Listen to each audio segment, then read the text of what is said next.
How's it going, everyone? I'm Honan. I'm Oliver. So I'm kind of proud of that slap in the beginning. That was like perfect reverbed sound going through the room right now. This is the K-pop podcast. I'll leave that slap in so everyone can see that. That was probably my best one yet. You were gonna start us off, right? Yeah. Oh, well, I guess we'll preface by saying it's been a while since we have recorded anything, so you'll notice that things are different, especially in the your backdrop and in my hair region. Yes, I'm in the Um, process of moving, so you can notice no K-pop albums behind me. yeah. And also that we recorded something like a couple weeks ago, and then it kind of got messed up, so we're kind of gonna have to do like a sort of large scale coverage of stuff that's happened since like February.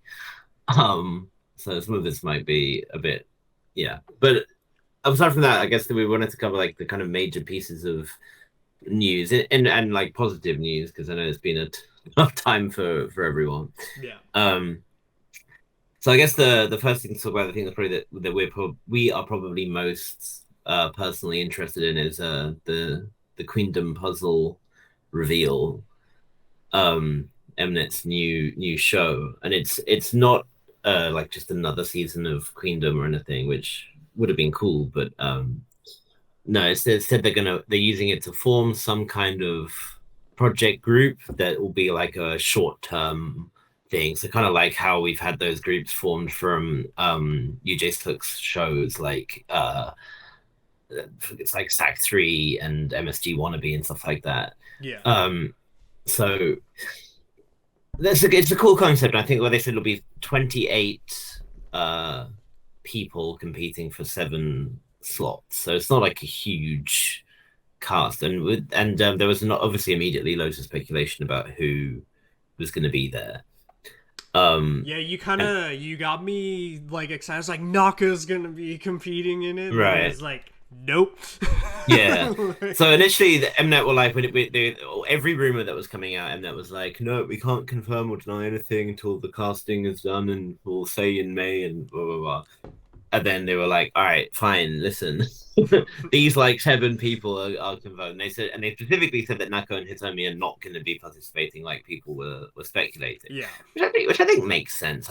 It didn't really fit the bill for them, they to be kind of honest. fully went back into their like AKB like 48 Well, lifestyle. I would say, Hitomi right? certainly has. I mean, Nako graduated at the end of Oh, or the start okay. of this month. She just finished it up, so it kind of made sense for her if that was what she was wanting to do. But I think she said that she wants to go into acting and stuff. So I don't know if that's really what she wants to do. What if she wants to go and do idol stuff again? But we do have another former Eyes One member in the running in Lee Taeyeon, who just released a comeback. But we'll talk about that when we do an April roundup. um, so she's going to be competing, which I think will be interesting to see because it's another survival show for her. There's just one really important factor to what's gonna make me watch this show, and we all know what that is, right? The identity of the MC Yes. was confirmed as Queen Taeyeon, King Taeyeon herself, Yep. coming back again, and another member supposedly competing, on this one hasn't been confirmed yet, is Taeyeon's doppelganger and Queendom 2 winner in Mm-hmm. Yoram from WJSN, which is an interesting rumor. It's the best time to be a Taeyeon Yodam fan because you already had the interaction, and now it's double take of just more. Yeah. But so a lot of people were speculating at first that it was going to be like lots of new goos like from existing groups who are still promoting and active, and that currently has not so far been what the existing the like confirmed cast has been. It's been primarily like disbanded groups with members. So like we have like Kay from Lovelies, who of course competed on season 1 of Queendom. We have Yeon from CLC. We have Cheon as mentioned, and I think the perhaps the really unusual member, or like someone that was a bit left of field, is Sharuma Miru, who from NMB48, who of course competed on Produce 48, but she didn't make it into the lineup. So that one is, I think, probably the most like, huh, That's the most surprising one for sure. As I read yeah, through and I refreshed my memory on Miru, Be Yeah, careful just searching her name into Google and clicking on images. she's done some photo shoots. She has done some photo shoots in the past. But yeah, which obviously she wanted to be a K-pop idol from before, trying to be and produce 48 to get into Eyes One. So it's cool that Yeah, she's yeah, yeah. getting the opportunity kind of again. So it's pretty dope. And she has been had a solo release. She had a solo release, was it earlier this year, at the end of last year, called Melty, which was, it's still very much within the J-pop sphere, but I think there's more of a, she has a desire to do stuff in Korea, so it's a good way to do it, certainly. We also had Hayen from La Boom, Jui, formerly of Momoland, and then the other two who are actually part of a group still at the moment are Huisa and Rina from High Key, who had that song go kind of viral in over here. So I guess a good chance to try and seize on some of that. But people often will say, oh, why don't they just have a comeback? Like, why do a show? Blah blah blah. I think there's merit to both. Yeah, I think it there's helps a comeback to do a show and get yeah. popularity. Like, It just depends on how like close together you put them, right? Like yeah, if you leave it too long, you got to be like, "Oh my girl," and just absolutely nail it. yeah, Afterwards, you do. like, Um, I know Eminem also said there was a rumor initially that all 7 members of Weekly would be competing, which for a 20, or I guess all 6 members of Weekly, I should say, which for a 28-member cast would be like, would certainly stacking the odds in your favor, right? But we know Logan would be very excited if that happened. well, I think dailies generally are just like, hey, where's the comeback? Like, what the hell happened? Like, it's been a year now. But the Eminem said that that they're in talks and some members will likely participate, but it's not going to be everyone, which makes sense. I think putting a whole group on there would be kind of weird. I don't know. I'm gonna It make a like that really prediction. fit the Monday point. is definitely in. I think Monday's the most likely. Yeah, she's the one who's done a lot of these before. Like she did Girls Reverse, she did show called Double Trouble. Maybe Sujin as well. I don't know, but yeah, we'll see. And then obviously there's just been wild speculation. I think my favorite was that Tiara's Jion and Hyunmin had been approached. I mean, I imagine, to be honest, when they do the casting for these things, they probably like send it out to everyone, and Mass then it's like amounts of idols and yeah, stuff. Yeah, and then it's like just who wants to register interest or whatever. And I imagine a lot of Hyomin those would have don't been think awesome. Could you imagine but Hyomin? can you imagine? Yeah, like that would be so cool. And I also would just love to see like more kind of second gen idols react, like interacting with Taeyeon and stuff. Like how Hyolyn was. And people are like, watch as Hyolyn does this again. Like Hyolin's gonna show up. Like she's like, I've got nothing better to do. I'll do it. Yeah, I don't know. I'm certainly looking forward to it. I think it's going to be a nice kind of break from survival shows, of which we've had like a lot, but there's been different kind of styles of them. Like we have Boys Planet and stuff. I should also preface like the reason we haven't talked about Boys Planet much here is because you haven't watched it. So I haven't finished it. Yeah. yeah. So when you're done with it, we'll like do Yeah. like a full like we did with thing. with Girls Planet and stuff. We'll give like a full synopsis of it. Well, yeah, we were like going through like week by week when we were doing Girls Planet, and we haven't done that with that one. But that's fine. Yeah, there's also Peak Time just finished, which was like a Nugu boy groups supporting thing, but it was basically just like here's a load of money, rather like a new group, which I think was a nice kind of change, That one has like So Yun as a trainer or judge, right? No, that's Fantasy Boys. Okay, so there's just like how many of these are going on at the same time? Well, exactly. So, yeah, that's what I say. I think having a show that's just we're gonna make a short-term group that'll do like one promotion or 2 songs or whatever, and then that's it. I think that's a cool. Rather than saying you're in it for a 2.5-year contract, it's gonna be messy with your existing group, whatever. Like, no, just a quick one-off thing. Done. Yeah, because in general, these things like Boys Planet are supposed to be like promotion for the idols from different companies and like getting their popularity. Then they go to their respective groups and make that more popular. So to me, that for some of them, that makes more sense. Yeah. Like, oh, and also guess who's rumored now? But none other than Cherry Bullet's Bora, along with G1 and Chain apparently. Tell me I Chain. get Bora, Cheon, Yoram all interacting with Taeyeon in the same show. Yeah, I'm in. I'm sold. I mean, yeah. Nako would have been incredible, but it would have been finally Taeyeon, not the shortest one at the scene, but but it's gonna happen. Yeah. Yeah. So we're looking forward to that. I think we find out the full cast next month, and I think it starts in June. I think so. Yeah. We'll. I would love in one of these like SM. I know just doesn't do these type of things. Neither does YG. Really, it seems like these like Queendom type. Although they did Kingdom, I guess, with Icon, but still, like, yeah, I would just love to see like a member of Red Velvet stroll up into like something like this, or it would be cool, wouldn't it? Especially when you have like a concept like Queendom. It's like to have groups from the very, the very top echelon would be neat. I mean, Taeyeon not hosting and being a participant in it would just be unreal too. Like, right. Not fair, I guess. Really, she just decides that actually, you know what? I fancy a slice of this and just gets involved. It just wouldn't be fair. She'd just be like destroying everyone. Yeah, but it would be hilarious to watch her like her have to go up against Cheon in like a dance off or something.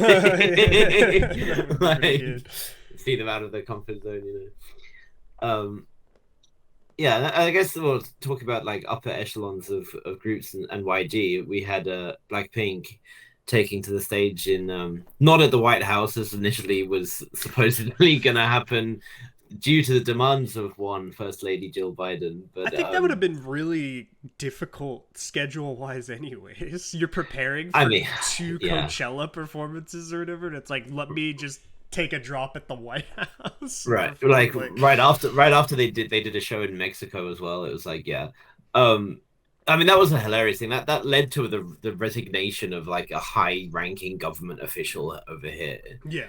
And that he was like supposed to pass on that that Jill Biden was personally requesting Blackpink had to like a personal vendetta or something that shows up on his desk. He's like, nope, just like apparently it was recorded 6 times and he didn't pass it on. And then the fact that it was enough of an issue that he resigned over it is like really funny to me. Well, like I guess that makes sense. I would be pretty pissed if I found out like that many times someone really important kept asking for something and then this guy's just like, yeah, not gonna bother with that. Yeah, you know what I mean? Like, he was like, new jeans outsold. Yeah, I do wonder what his motivation was. Yeah, he's like a stan of like a different group and you just did not want that for Blackpink. It's like such a trip. It's very strange. But they did of course take to the stage at Coachella for two weekends, and I watched the first weekend performance. I didn't watch the second one. I watched both. They smashed it, just absolutely smashed it. They were awesome. The second one, in my opinion, though, was even better. Yeah, I saw people saying that as well. I think they were just like more comfortable in the second one. Like it was like, okay, like this is like nothing now or whatever. Like, yeah, I mean, like Blackpink killed it at Coachella back in 2019. When was it? Like, Christ, it feels like forever ago. Yeah, when they had like the other stage performance. Well, yeah, when they weren't headliners, and now they were there as headliners, and like it was like 125,000 people or something nuts. Like I remember looking at the overhead shot, the drone shots, and so I was like, yo, like that crowd is their nuts. Stage was a gnarly design. They had like that aerial like LED wall that would rotate down and cover them, and then it would rotate back up and shift to the sides of the stage and stuff, creating that like kind of emblem. And yeah, it was like the same as the old MV, right? Expensive stage. Every time I was looking at the stage, I was like, YG threw a lot of money on this stage. Like, I mean, they would have made that back no sweat. Oh, I would think. No, definitely. I can imagine the payment for doing like Coachella main stage is probably nuts. I mean, I heard Frank Ocean was getting paid like obscene. I think he in canceling his second weekend, he he lost 4 mil. I think he was getting 8 mil for Yeah, total. there's a Like, decent chunk there's a good chunk of change being thrown around for these. So that's like, I think, like, because Blackpink the night before had this like big grandiose epic stage thing, and then I heard about what happened with Frank Ocean. I didn't really see clips, but I heard like there was like he showed up late and then did like 30 minutes or something and then left. Yeah, he only did like 5 original songs or something. Like, yeah, what a trip.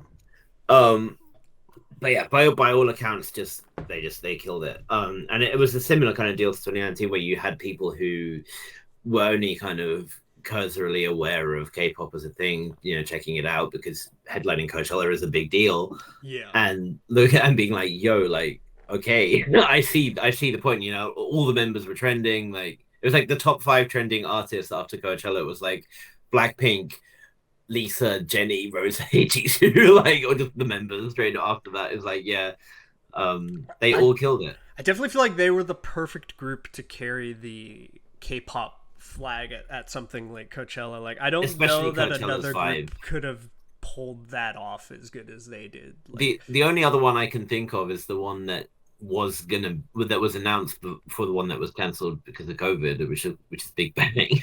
Yeah, the only problem I would say with Big Bang is just such a long gap of like being active and the mainstream popularity. Like, Blackpink has just been constantly they've been very relevant and relevant right now. And I understand. I'm not that Big Bang's always big. Like, I get it. Like, always for headliners. No, you're right. But I think just like as a stage in Coachella, they fit the vibe, for sure. Yeah, and it really is just a testament to how much K-pop has grown, especially in the last few years. That like you can now have a K-pop group headlining a festival in a desert in the Western US and pulling in crowds like that. Like BTS doing it when they're back and stuff like that now too. Like, I wonder if it'll be like a thing where Coachella's like, okay, well, that went really well. They just ask Blackpink back again or something, maybe. I have to imagine it, right? I don't know. I mean, I'm sure Red Velvet Coachella. Let's Red Velvet Coachella. Nature, come on, they're in the desert. That's nature, right? Yeah. So we had like a bunch of different acts like touring and doing shows and stuff, like the Rose playing at Lollapalooza, and stuff like that. Like, it's pretty cool just seeing that's how a trip. big the international like that sentence you just said is a trip. Yeah, I mean, we had Stray Kids Lollapalooza and stuff as well. Yeah, no, it's just because Lollapalooza is just as kind of like, I mean, it's not as popular as Coachella, but it's definitely been around and as prevalent and important to like music festivals as Coachella is. So it's kind of trippy to think about the artists that are getting to perform there now over time, how much it's changed. We had J-Hope and TXT as well. It's really cool. It's really cool, and you see the increasing kind of size of the tours and stuff that the groups are doing. And when groups do like small venues in the US or Europe, then they sell them out really quickly, and everyone's like, "Hey, what the fuck? Why is the venue so small?" Yeah. I think it makes it kind of less of this outlier thing where it's like, I listen to K-pop and someone's like has like kind of a narrowed view of that or something, and then now because there's so many different types of artists from Korea performing in like all these different places, I think it gives more of like its music than like containing it, you know what I mean? And so like a box of it's all K-pop or something like that, Yeah, I guess that sets us up quite well to talk about the other kind of major news piece, which is the success of 50/50's Cupid, which when we talked about it, when we recorded before, like it was kind of like, oh, this song is going viral on TikTok. 50/50 have more monthly listeners on Spotify than Blackpink do at the moment. They have the second most monthly listeners of any K-pop artist after BTS. Like the things that they're in the fucking top 10 on the Billboard Global 200 right now. They've been on. They were in Billboard for 3 weeks when they'd only sold 1,500 copies of their album. It's insane how hard this song has blown up, and people don't actually realize it's a K-pop song. First of all, they're not even aware that it's a K-pop song, and people, when I they find out, they're like, "Yo, what?" Before Cupid ever came out, when we first checked out, like it was like a unit release. It wasn't even the full group, remember? And then Hmm. Loving Me and stuff like that, and like. And we were like, yeah, this is a banger. This is awesome. Yeah, I yeah. hope this new goo group lasts and doesn't like Right, disappear after releasing right. a banger EP. And then now it's like they're not a new goo group. Yeah, like Like, they're the only artists who have reached their monthly listener peak on Spotify in K-pop history is are BTS, Blackpink, and New Jeans, yeah, and 50/50. It's like the fact that you're saying this that their name alongside those names, like I mean that's more than twice. yeah. Or like some of these unbelievable names. Like they're the only the I think sixth female girl group to have like the to hit the records they did on Billboard behind like 21 Wonder Girls and shit. Like I mean, they it's told us they crazy. have like a better understanding of Well, music than and clearly the. someone that knows how to negotiate and find like distribution and stuff because Warner was all over them. Like the Warner music people were like tweet who are our mortal enemies, incidentally, for copyright striking the Yes. channel. They, they were like Why couldn't they they go were to Sony? constantly talking about them, like constantly talking about them, and now they've signed like a full deal, which technically means that 50/50 and Esper are label mates in the US. Um, but it's a hilarious kind of example of like like reverse import, I guess, because in Korea no one knew shit about it. Like Yeah. it because TikTok is not massive here. Like more people are more into using like Instagram Reels or YouTube Shorts than they are TikToks here because TikTok's Chinese and a bit of Yeah.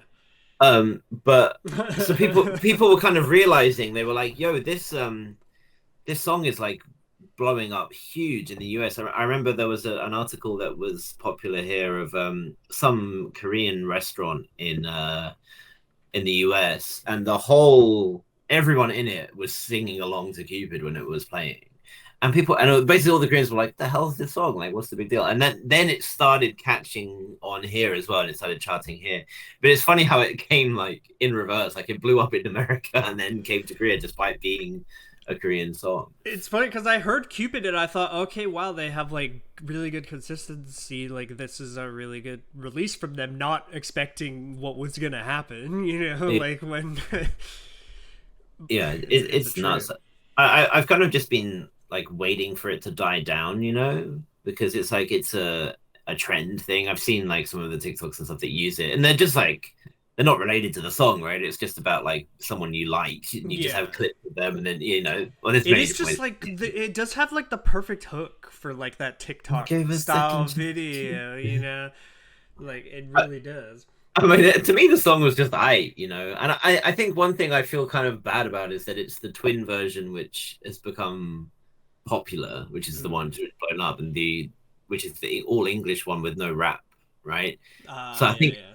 so I think only two members sing it, the others don't. So I feel bad, It's like unfortunate because the subunit song is my favorite of theirs too. Like you know, the it's like if you're the rapper, you're like, yo, like no one's gonna want to hear my part when if we perform this. Um, but whatever, I'm sure they'll be fine. I'm sure, but it's just something to note. But yeah, just the success of it is unbelievable, and it's not showing any signs of slowing down. That they entered the top 40 in the UK, which is very hard to do. They're the top 50 in the hot 100 at the moment. Like it's nuts. It's really nuts. yeah, it's a trip to think about. And I'm just wondering, like, when does it stop? When Yeah. is it gonna end? Well, that's like I guess TikTok played like a big role. I feel like in like I know New Jeans is huge had like big release in general, but like I remember TikTok's constantly having that like oh my god Right. like always like looping through. I was like, okay, I New Jeans is definitely like in the TikTok trends right now. Yeah, yeah, So yeah. it's kind of a similar feel to me between I the mean, two.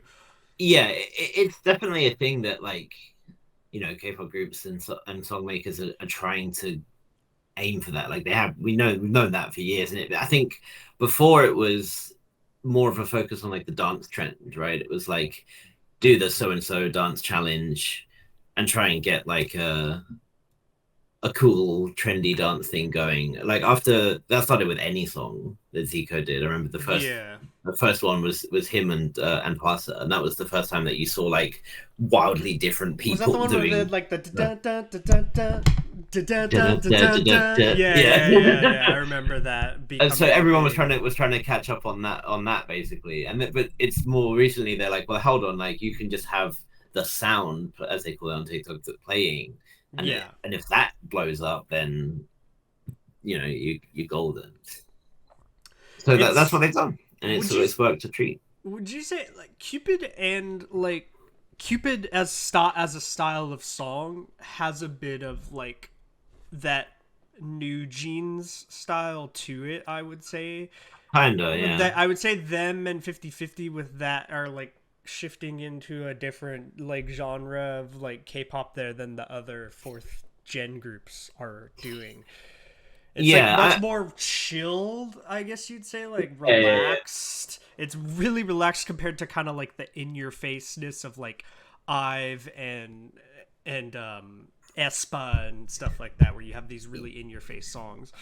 yes, yeah, that's for sure. It's only like easy listening, I guess. Yeah, it's very calm, I would say, comparatively to most fourth gen releases that are like, Yeah, yeah. which is I why I mean, think I prefer kind of like the in your face I've approach, but like that's just a personal taste thing at that point. yeah. Yeah. I mean, and that's always going to be the case, right? Like the industry is big enough that there's always going to be widely different styles and different ways to try and garner as much attention as possible. Yeah. It is interesting, I think that I mean because like 50/50 aren't doing like Y2K, they're not doing like 2000 style songs, but they're doing like kind of I guess like kind of chill like disco-y synth poppy type songs, right? And it's just with like a chill vibe to them. Yeah.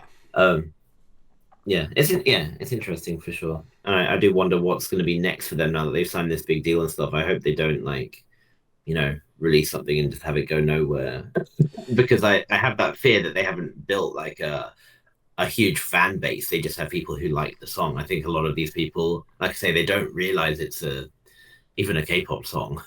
Yeah. They just, oh, I just know that song from TikTok, and that's kind of it.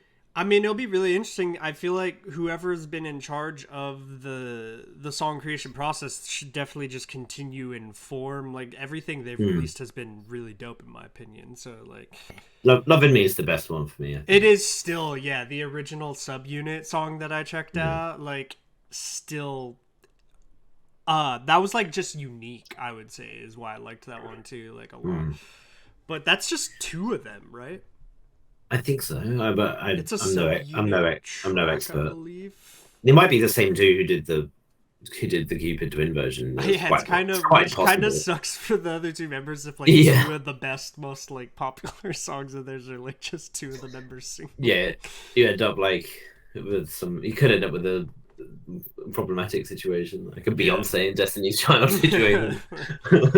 I don't know, but I mean, yeah, but ultimately, just well done 50/50. Like, keep killing it. Like, people are realizing here now that they're worth the attention as well, which is helping them. And I guess the sky's the limit. But yeah, Yep. Now they just need to drop the a metal single, and then we're good. and they start the metal trend in K-pop. Hmm. There we go. Perfect. Yeah. I imagine like one day a like Dreamcatcher style song from one of the main fourth gen groups will blow up massively. I Everyone, it mean, can happen. we're in the like we've been getting into the like the rock trend, right? So maybe it's a natural progression Yeah, from Billy there. was doing that with kind of Ring My Bell and stuff like that. We can. They were toying with it. Yeah. Um. Yeah. I guess we can talk about the songs a whole bunch of songs that came out over the space of two Yes. months. One of which was obviously Cupid, which we now discussed. But Yes, we've fully covered Cupid, I guess, but that was definitely one of the ones that was like the big February, March timeline releases. Yeah. We're now going to talk about kind of a huge chunk, I guess, like February, March releases all together. Yeah. Which means I'm going to talk about Tetris song from Espa. Yeah, so we'll start with February and then we'll do March afterwards. So Yeah.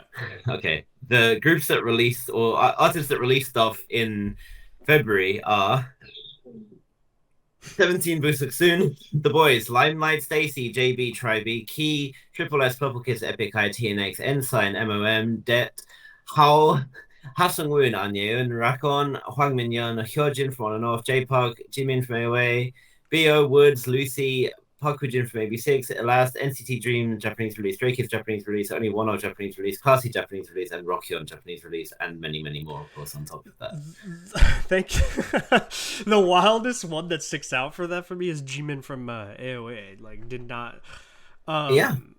Like a full... It's not like a full career resurgence, I guess you'd say, but definitely like acceptance back into... She's definitely back, yeah. And I'm really happy for her, honestly. I enjoyed the album more than I thought I was going to be honest.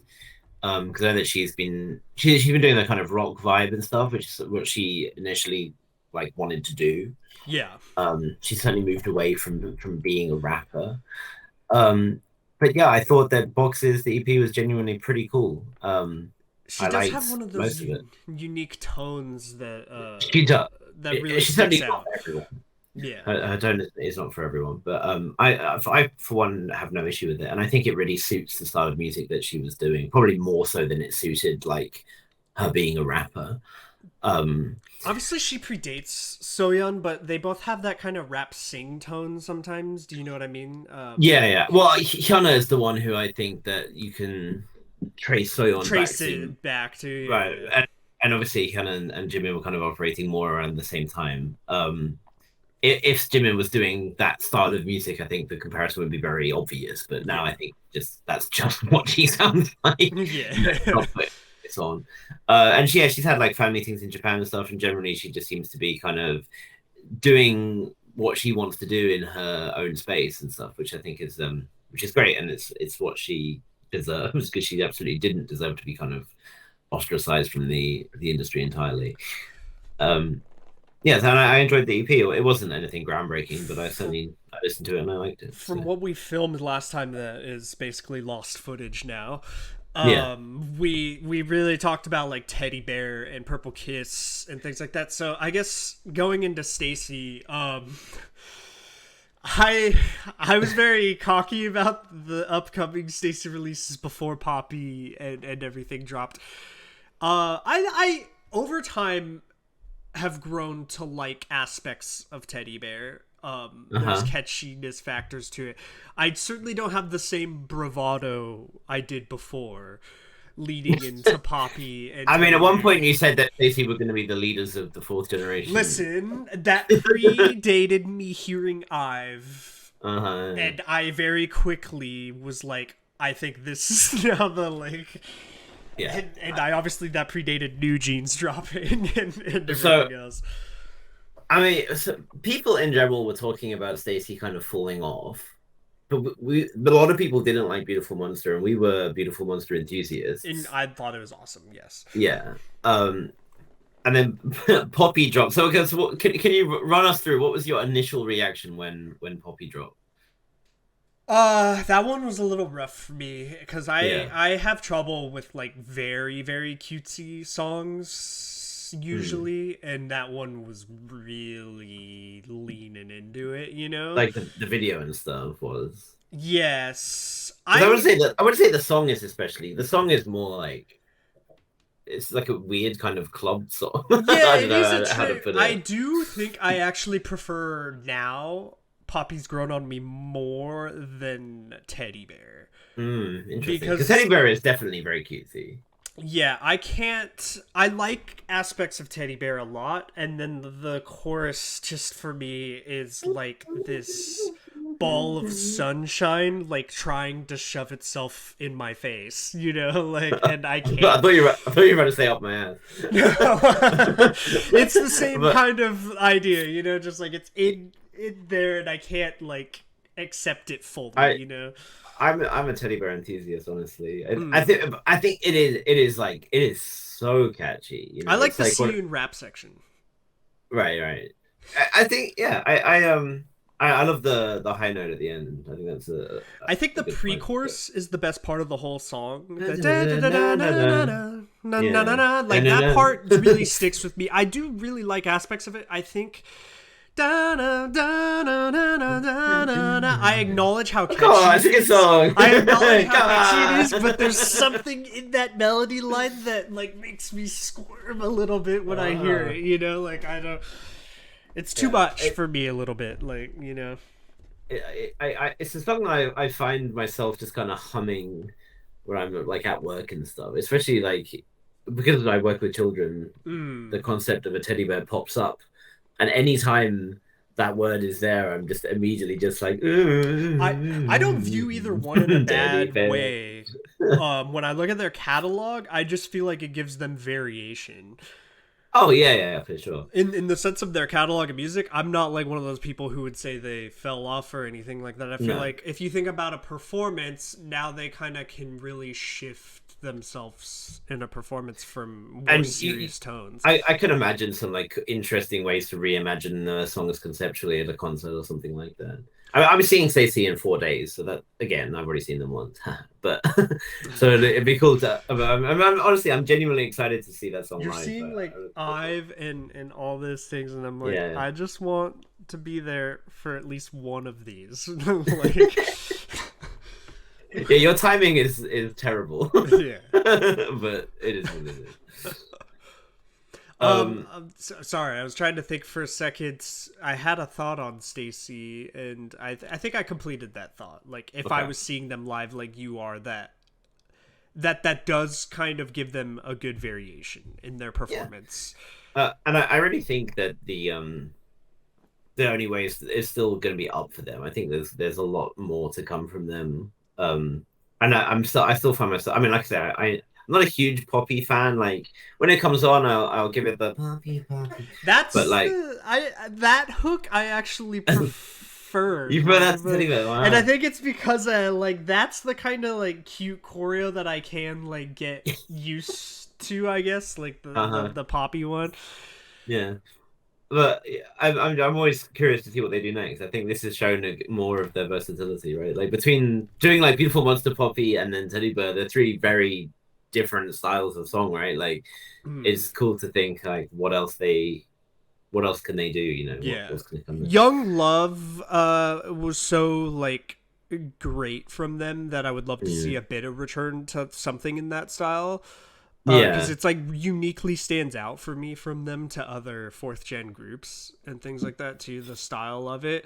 Yeah. I think the reason Poppy's so accepting to me too have a lot to do with me like being a Siyun fan, and like she has Okay. just like that chorus loop, you know, and it's very cute from her. So I think if you're really a fan of one member and they have a stick out part or something too, Right. has a big part of it. Yeah, that's fair. I think yeah, for me I never like got into them like member to member or anything. So I've just been a music appreciator, Yeah. which I guess puts a slightly different spin on it. But yeah, Teddy Bear's obviously like when it, power up for me from Red Velvet. okay. You know what I mean? Like it's one of those things where now like I could watch a Red Velvet concert happen and I could be like into Power Up happening, but initially when that initially happened, I was like, "Ugh," you know, like it's so over the Power Up. top. I remember how divisive Power Up was when that Yeah. came out. Yeah, yeah, and I get you. I think to be honest, whenever you're like a long term fan of a group, once they start having been around for a few years, like there are inevitably those points in their discography where you're like, well, Yet to happen with uh, Ive though, I must say. Ive's just been like lined up like a perfect row of dominoes for me. we can't talk about that yet. You have to Oh hold on yeah, I need to be until we patient. do an April episode. Restrain yourself. Um, yeah. So I guess so. The winner of February for me was Purple Kids. Mm, Um, Purple Kids, I think their release was great. They smashed it. The title track, Sweet Juice, was was great, yeah. great track. Hilariously overtly sexual and makes me wonder, like, yo, what were you thinking Yeah, about, girl? God lyrically. damn, something Oh dripping, yeah, like, yeah. good lord. Um, I find that there's really funny. There's both like sapphic and heterosexual readings of the same lyrics that people are doing. It's quite funny. But anyway, whatever the intended meaning, it's a great song. And then of course, Stylistically, they have gone in a great direction. Because remember, me yeah, and you yeah, with Nerdy coming out, we're like, I love oh, I like Nerdy. this. Like Yeah, this is what I want from like Purple Kiss, and then they yeah, kept kind of in that form. yeah, because it really felt a lot of the time like Purple Kiss were not quite realizing their like the potential and stuff, like the full like kind Yeah, of abilities of the group and I didn't with a know lot where of their they songs. fit. Like, kind of. Yeah, because songs like Punzona and stuff just didn't quite have that. Then they had some songs that they were doing well. I didn't like me mem whatever you say Yeah, yeah. meh. Pretty But Psycho was definitely like the one that yeah, was like, there were yeah, tracks on those albums that were really good, like Cast Pearls Before Swine and yeah, and Pretty Psycho. And it's like when they're in that vein, that's like where they're at their strongest. And then on this album, they have Autopilot, which yeah. is again, obviously, I'm gonna go to that song because it's like it's an EV song, but that song absolutely Always assume if smacks. theure a synthwave anything on an Oh album, my that is god, Oliver's favorite track. like undoubtedly, but yeah, I mean, and I like I say, I love Sweet Juice. I was playing the shit out of Sweet Juice and Agit as well. It's another really good song from the album, but yeah, like the synth pop, and then even the acoustic guitar ending with Swan at the end of Yeah, Autopilot is fucking amazing. I I mean, do. like, I do so, agree. Autopilot's the best from that yeah, release. you could get Swan's voice. Swan's voice is like it's like if you like when you're cooking a steak, right? Yeah. And you can have like a proper nice cut of steak, right? And you're like pan frying it. You could be dry frying it in its own Butter, no fat. It's butter. that good. Swan's voice is the butter. You know, Okay. Swan's voice is when you base that steak in butter and it just takes it to the next level, bro. Like Swan's voice is melted butter, I just want honestly. like a Gordon Ramsay description of Swan's vocals Oh, now. Like, I, yeah, it's just it's like a cheat code for me. Whenever it's like it's very low effort a lot of the time from her. Like she just has to say something. You know that, but the part of Sweet she's quiet, and I'm just like, yeah, yeah. okay, She I does have like a diversity of tone where she can be powerful and then really like almost like that Billie Eilish like whisper into your yeah, it's like the Billie ears, Eilish like, style that just it yeah. messes me up, bro. Honestly, and then but you have Gohan obviously who can do great in terms of like belting high notes and stuff that Swan is not so suited to. So it's sort of they're really good, balanced diversity. Then you obviously have Uki and Dosi rapping and stuff like they have a very strong we have like I said a very strong core of members that they just haven't quite had the chance to properly show their potential. Yeah, they've definitely found themselves, I guess you would say, like Yeah. where they fit, like, And then the fact that they themselves are often involved in their music makes you think like they themselves are finding their feet here. It's not like the company is just trying different stuff for them and seeing like you have to feel like they're involved in their own direction, which is nice. you do Um, like to see more of that. I usually you think of Soyeon as like the big yeah, factor of doing that in K-pop, but it's cool to see it happen more often. yeah, yeah. Um, well, I mean, being from IBW, like it's very kind of reminiscent to Mamamoo, right? Like Mamamoo they haven't been led their own production in the same way, but they've certainly always been involved. They've always been writing and stuff, so it's a similar deal, which is just I think how it should be. But yeah, so very very happy with that release. And at the same day, I think it was Triple S's EP release, which I wasn't a crazy fan of Rising, the title track, which kind of just sounded like it was trying to do Generation again. um, but New Look, another gem of a synth pop song. Yeah. Like I was just there was it was an enjoyable release overall. Like the EP was strong, but that song was like, yo, okay, Triple S you got a heater. They're an So interesting one. They have like I'm just a little confused every time I see Triple S, Right. I mean, they're still forming, right? It's not Yeah. even done. Like we're having new members being announced and stuff. And They they're do have having good some, music though. yeah. It's just it's like and when I watch sometimes I'm looking for like mini BB, like Right. and then I'm realizing, oh, she's nothing like her sister, like Yes. so I Very can't be different. looking for that. Like, Thankfully, I don't know what. I don't know if I can handle an actual like. BB Imagine clone, her in a girl group. Oh would Jesus. just be- Yeah. So I get the group that was sort of looking. It's kind of. I mean, I hate to make the obvious comparison, but I guess it's similar to what following Luna would have been like from if you were following them from day one, or like an NCT one, yeah. type of thing where there's like, there's this unit, What's coming next, and then there's these like people debuting, and they're part of it too, but they're not in that unit with this other people in that unit or something. It's like what? Yeah, there's still like a lot of speculation over who. I think they've done 15 out of 24 now, I think. So there's still 9. There was even more like people thought some Luna members might end up in it or something too at one point. point. They're in the company, but they have said that it's a separate thing. Yeah. Artemis. Imagine getting out of like Blockberry and Luna to be thrown into a group by the same person who created Luna into a 24 like member like. Well, I mean, they obviously they made the choice, right? So it's They must have been told what the plan was and felt okay with it. So I guess we'll find out. They've already been posting feet pics for free, so that's something. I just opened up the Discord one day and closed it instantaneously.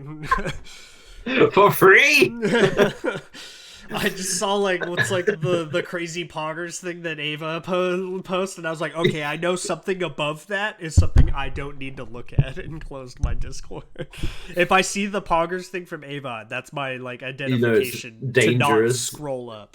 Yeah, I must say, I guess for me, Key Killer was like the big thing that happened, and that's kind of continuing in the synthwave vein for us. But Key for me has just been on that grind of like keeping synthwave prevalent in the SM universe. Like he is he's very much suits his concept, like he is so on top of what he wants to do stylistically. And I think we were both kind of the opinion that Gasoline wasn't the strongest choice for a track for at least for a title track for his second album compared to the first one, right? The title track. Yeah, I want the imagery of the Gasoline album. Oh yeah. The concept is song, so good. Oh.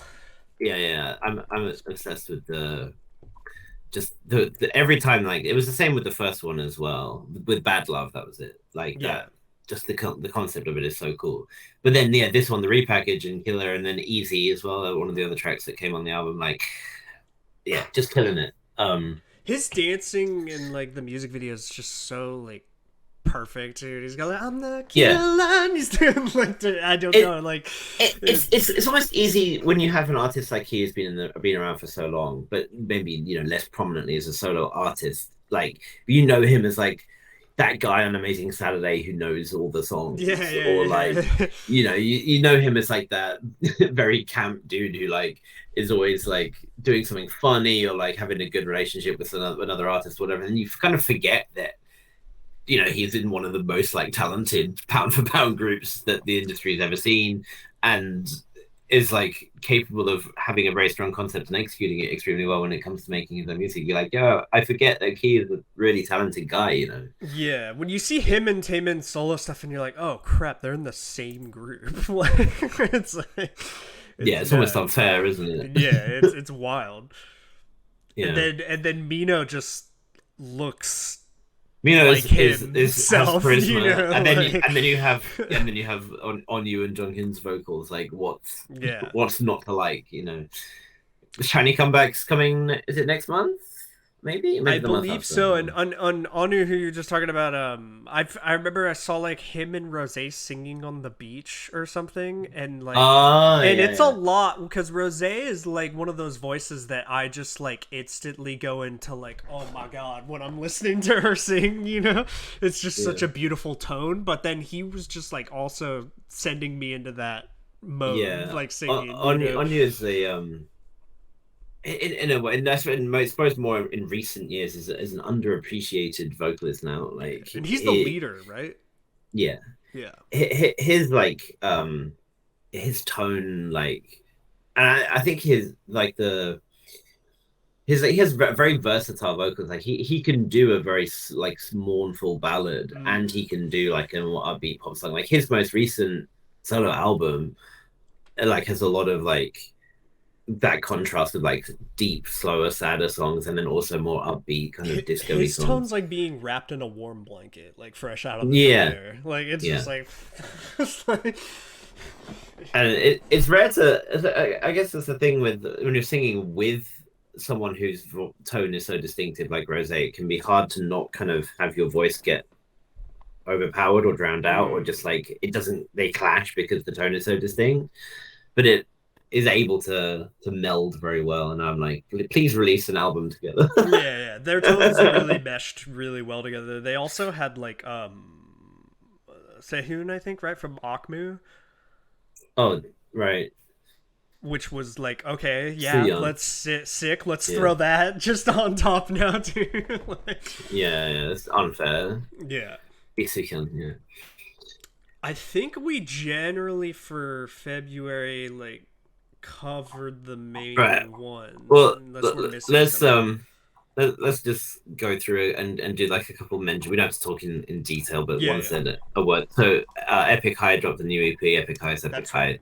They're fucking sick. Like You you know. just know it's gonna be dope because it's epic high. So Yeah, yeah, like not much else needs to be said because Epic High are amazing, like and yeah. have been doing it for 15 years. Like, what do you expect at this point?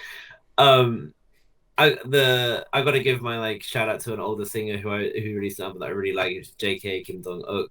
Um, he released this album. The album's got some crazy names, so I need to confirm what it actually is. But I remember the songs that are Toronto and Giant, and then there was a song on the album called Omar. The album is called The Book of John Part Two: End of I Innocence. remember this now. Yeah, Talking about this title was like, but dude, this if Swan's voice is like melted butter, this dude's voice is like, you can buy like marshmallow spread. mm-hmm. That's what this guy's voice is like. It's like if you made s'mores and It's then just like, the s'more spread. yeah, it's like if you Yeah. just drip s'mores on you. That's what his voice sounds like, honestly. I'm understanding the yeah. And this guy's been around for like 20-25 years, so but Well, yeah, yeah, you have a just pretty good voice if you've existed in yeah. the music But sphere for 25 years. it was interesting because, like, I mean, I knew of him, but I never like listened to his older albums or whatever. I think it's like his, according to Spotify, it's his first release in like 10 years. That's a Um, decent chunk. at least like in terms of like full album, whatever. He's hitting some Frank Ocean gaps there. But I remember I was just like, yo, like this guy's got stories to tell with his voice, bro. Like, yeah. So I got to give a shout out to him. What else was there? We have to not do the thing that we often do where we only talk about only talk about girls. Mm. Um, so we had 17's unit Busuk Soon coming back for the Party, first time in party, 5 years. party. Party! It was really catchy. It was really good. Yeah, Young G being in it really sold it for me too. yeah. I mean, that's like what a feature should be. I feel like when you have some collaborations between unexpected parties, it can be Mm. like kind of jarring, or it's just like, oh, a verse is just kind of tacked on at the end, or Yeah, it Young doesn't G and fit. Jesse are two people who can appear in something and make it like exponentially better. For sure, for sure. And I love how active she was with the promotions. Like she was, doing all the choreo. She was getting involved in everything. It wasn't like I'm going Yeah. to come on and do my part and then go away again. Like it was a Have full you like have you color. seen her YouTube thing she does where she has like idols show up and get drunk in her She like gets blasted. Yeah, I mean, tiny apartment it looks like or something like well, I think that's how it ended up happening because she had Hoshi on there and got blasted with him like, and he was gone after like one drink. she got like Cherry Young like plastered on her Yeah. show. And I love how they film it. It's like 10 o'clock in the morning on a Wednesday, Yeah. and I was like, "All right, let's get drunk then." Like, But you could like see how quickly Cherry Young shifted from like idol mode to just like, oh, I'm kind of like pretty tipsy right now. right? On this Yes, or like whatever. hold on, I didn't realize Right. that we were serious about this. Yeah, Yeah. and she's had honestly like the one of the strongest runs of guests. Yeah. I mean, she's had like it's not just like oh she's had a couple of big stars and then a few kind of like lesser known. Like she's had Jin on there. Yeah. She's had freaking Jisoo Yeah, on there. Jisoo just appeared. She had like Nayeon and Chaeyoung on there together, Yeah. and it's like She's had literally like some of the single biggest artists or single biggest idols in Korea on there to get drunk. yeah, she had Yoojin and Wongyun on there at one point. Yeah. Instead, it's like Wongyun didn't get drunk on there for obvious reasons. No, they were doing the eating one, right? Yeah, She yeah, did yeah, that before, yeah. Yeah, I mean, Won Young is still under 19. You can tell how comfortable idols are around her, which is really cool to see. Like, and generally just how she's still only 20 and she's Show Me the Money was the winner. She's the first woman to win Show Me the Money. We've ended up talking about girls again. We need to. yeah, I didn't know how close her and But, Eugene yeah. from IVE were. I saw them have an episode, and like They did Eugene a was show. Like, That's okay, yeah, why. Eugene was like talking smack on her through the whole thing. I was like, oh, she must really Yeah. know. Like, you Her and those two and Mimi from Oh My God okay, did I'll have to watch did a that. That show sounds funny. Yeah. What else do we have? We had what's one I wanted to talk about? Oh, we had Elast release something again. I love Elast a lot. And this is Thrill, which was a cool song. I think it's kind of more in the the range of the kind of more typically kind of fourth gen boy group song, but I still think it had enough about it to make it stand out. But I do love I just love their vibe in general, and I always want people to check them out I because believe the boys had the something. boys had an EP, Yeah. Raw. That was pretty good actually. That was Yeah. I think I find myself enjoying that more than the past few titles from them. I did enjoy it. It's had some play for Only me. one of, I think, continued their like long storyline of of boys' love that they had going on. That's March though, so hold on. Okay. I was just a little. It was close. It was close. Yeah, we got to give the shout out to Anya, and of course my girl who released a full album that she wrote from scratch in 3 months, which is no mean feat.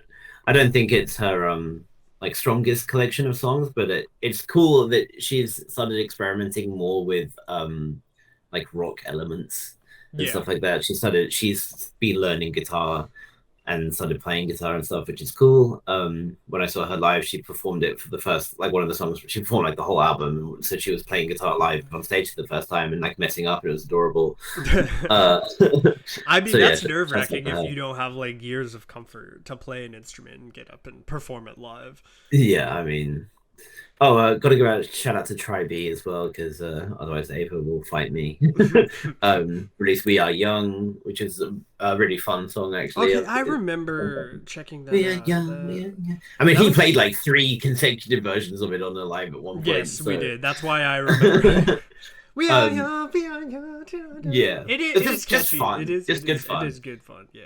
And the girls had so much fun on stage to the point that one of the members was going viral just for like how much she was just how much of a laugh she was having while doing it.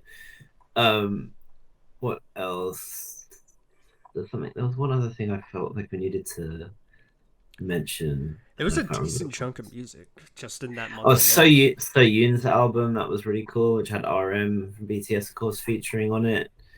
I remember that coming out and it was good, but I just like I can't go to the YouTube comments of like a BTS featured song because It's Mm. like no matter who the artist is, like Army has just like consumed that comment Right, section it will always completely. happen. Yeah. It's like, Got to give a shout out to Yunse as well. That was a nice, cute little EP. Um, is that all? I think that's pretty much all. Yeah, yeah, I've that's just everything. been waiting to talk about the Espa Tetris song. And I know That's we should be more is patient because it's we need the to be end of March. chronological. Yes, I know. Yeah. All I've had going on for like the last 5 minutes is We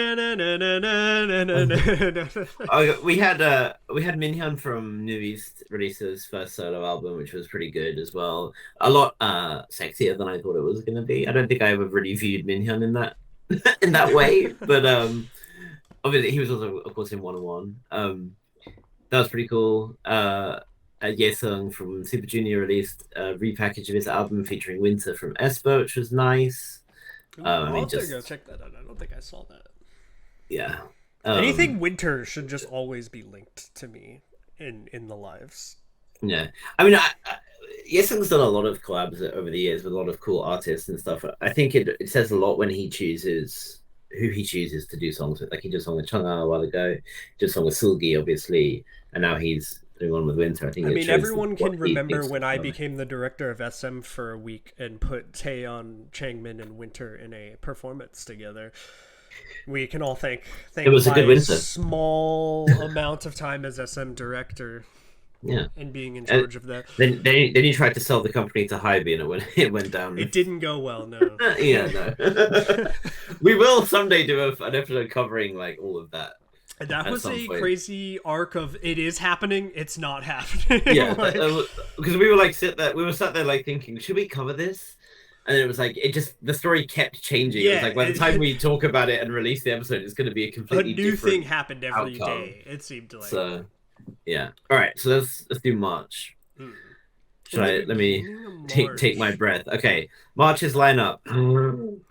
Jisoo, Blackpink, Jimin from BTS, J-Hope from BTS, Twice, IVE, NMIX, Bam Bam from GOT7, Mark Ton from GOT7, Mamamoo Plus, Billy, Eric Nam, Lit, only one of Gravity, Yuju, Tan, Kai from EXO, Onyu from SHINee, Bobby from iKON, Cherry Bullet, Pixie, La Poen, Minnie, X Anne Marie, Kingdom, Crexy, Psychers, Kepler, and Drippin. I forgot Japanese Billy bassist. released some bangers in there with some The real good Anoya. bass in those albums, and like the Moonbeal Solar thing happened, which that was a weird one because it's good, and then there's like this weird shift, and then I'm like, wait a minute, and then like, But well, I'll tell you what. I think that's one we can start with. That the Mamamoo Plus song, GGBB.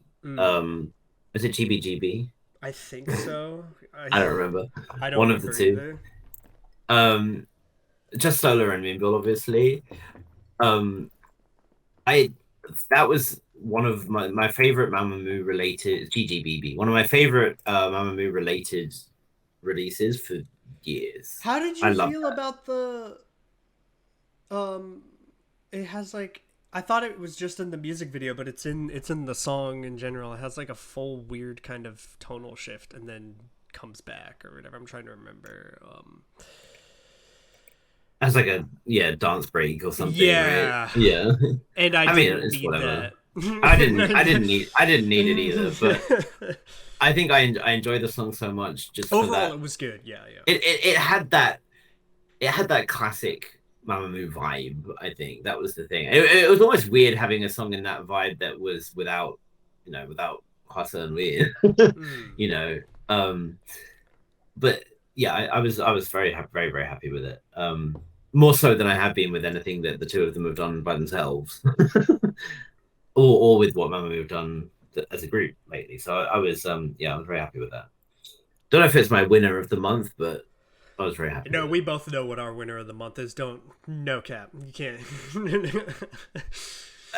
It depends on how far what we consider it, but yes, I know what you're gonna say. Yeah. Um, I guess what would be next in chronological order? Because I know that those other ones you mentioned are towards the end. You wanted to talk about only one of, so we can talk about only one of and Soul Drift if you if you like. What our boys love era. Yeah, that was I think it was a picture of. I think it was it nine? I think just maybe it was KB, just with a like a gay rights flag, a pride flag with hot gay and a picture of him with his shirt, and he's like smiling. It's like, I mean, it's great. I think it's very cool. I think that we've talked in the past how it can be like sometimes feel like LGBT fans can be a little bit too heavy-handed with projecting sexuality onto members and stuff. But in the case of only one of, they're wholeheartedly embracing it. Yeah. And Undoubtedly. what I've seen, I guess I just like timing wise, I missed out on seeing it in person because they're gonna be performing, right? Yeah. So, I mean, they've been in the US, and people are just saying they're some of the the gayest shows they've been to in terms of the crowd. I and missed stuff, out man. on seeing Libido in person. It's unfortunate. Yeah, it's tragic. The EP was cool. I thought it was quite like heavier sounds than, I mean, they're always a little experimental, and I think that's part of why only one of them are appealing. That's the thing is like they do have like they lean into a theme pretty hard, but the music is slapping. Like so it's not like yeah, they're hitting. Yeah, it was yeah, Soldier. It was cool, but yeah, it's quite again. It was going down that kind of rocky route that we've seen a lot of groups do lately. But yeah, no, I enjoyed the EP. It was a solid collection. I think Mirage, I think it's scored as my favorite song from there. Yeah, Mirage was good. Yeah, good, but good collection of tunes for sure. without a doubt. Yeah, I'm trying chronologically. I can't remember the order of everything because I know the ones that were my favorite are all right at the end, pretty much. right. I do have to give a shout out to Konjina for releasing "Raise Up the Flag," another very solid EP from her. I'm always a fan of what she releases, so I've got to give a shout out if you like a girl who plays piano. Well, not just the piano, but you know. I mean, who doesn't? Yeah. So we had J Hope and J Cole. Okay, that was actually pretty cool. I remember checking that out, and that was like they were in like Brooklyn in the music video or something, right? Yeah. I mean, I don't know if you want to call them J Cope or J Hole. I think the first one's definitely way better than the second one. If you ask anyone of them, might disagree. But yeah, it was. I mean, we've talked multiple times about how great J Hope's sort of music is, and we were talking earlier with the soon about a good collaborations and stuff, and I felt like this one was great. Like people were thinking, oh, like Cole's only going to sing the hook or whatever, and like no, the man came in with a full verse. Like he absolutely delivered.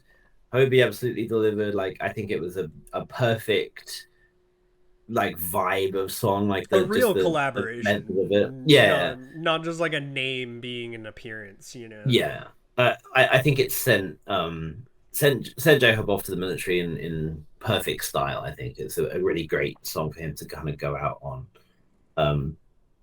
So yeah, I mean, one of the best rappers to ever do it in the West in J Cole, and one of the best to do it in not necessarily as a rapper, but just one of the best artists in J Hope. Like individually, the BTS solos have just been like on it. I've really enjoyed them as they're being released. Well, I mean, I guess we can talk about the other one, right? Which is Jimin's, which is in this time as well. So, I mean, I don't know what were your thoughts about Jimin's? I like that one. I would say though, I seem to prefer like the rapper in BTS's solo music. Like if like RM, J-Hope, and Auguste, like Suga's, I would say are like the top tier of like the BTS solo music. If we were comparing them, they for me have like the most interesting style to their solo stuff so far. But I obviously like Jimin's voice is really unique and interesting. So like that always is pleasant to like listen to as a factor. I was not expecting the route that Jimin went down at all. I don't know. I think if you said to me like what would I expect from a Jimin solo, I don't think I would have necessarily had an answer. I feel like Jimin is the one who I think was best suited. Him and Jungkook, I think, were the ones who were best suited to the kind of feel good, happy vibe music that BTS were doing at like just. And this song was not bad. No, nothing about what Jimin did for his solo was that vibe. So that itself was kind of shocking. I was thinking he was going to do something that was more similar to like how Jin did for the astronaut or whatever, like another kind of pretty cookie cutter pop song or whatever. But Yeah. none. I did And really like the video. The choreo kind of video for it. For Set Me Free, yeah. So Set Me Free, I like. People were going ham on the boy for the auto tune and stuff, but I thought like he didn't use it for the whole song. Well, he did, but in a different way. But like the very heavily over the top auto tune stuff, I felt was a clear like stylistic choice. It wasn't. It was obviously a choice. It wasn't like they were like, oh, we Yeah. gotta fix this. Like, No, section it wasn't. here. It was. They weren't like trying to pitch correct him. Like, No, it it wasn't done Kanye for a doing reason. Bohemian Rhapsody or whatever. Like, it was Like, so, and I thought it was cool. Like, and I think some of the lyrics were a bit corny, like him saying "fuck all your ops," and I'm like, okay, like Yeah. who are you? Who are the ops that you're talking about? I mean, my ops. I don't have ops. I don't think. But yeah, it was really cool. But then, like crazy, I thought it was great. I mean, obviously, it's a synthy song, but I thought it was really Yeah, good. he thought like, the synth one was genuinely. great. Yeah, shocker, I know. But I thought he suited it really well. I thought, and there's actually two remixes of it. There's like a UK garage remix and a deep house remix, I think. And obviously, I mean, look, I am who I am. Okay, so I was a sucker for it, and yeah, I was pleasantly surprised. And I found myself playing it a lot more than I think more than I would have thought. You know, if someone told me like you're going to be previously to the release into BTS, yeah, it was definitely better than I thought I was gonna get, because like you're saying, I didn't know stylistically what I was gonna get from him at all. So yeah, and I always prefer a bit of the darker theme, so I was pleasantly surprised by it. That's why I've kind of felt like, oh, okay, like the BTS solo music is like really dope. I wish I could see a bit more of their stylistic inputs of their solo stuff into the group music that's been released, but it makes sense. Why would you stop doing what is so successful? right. Like,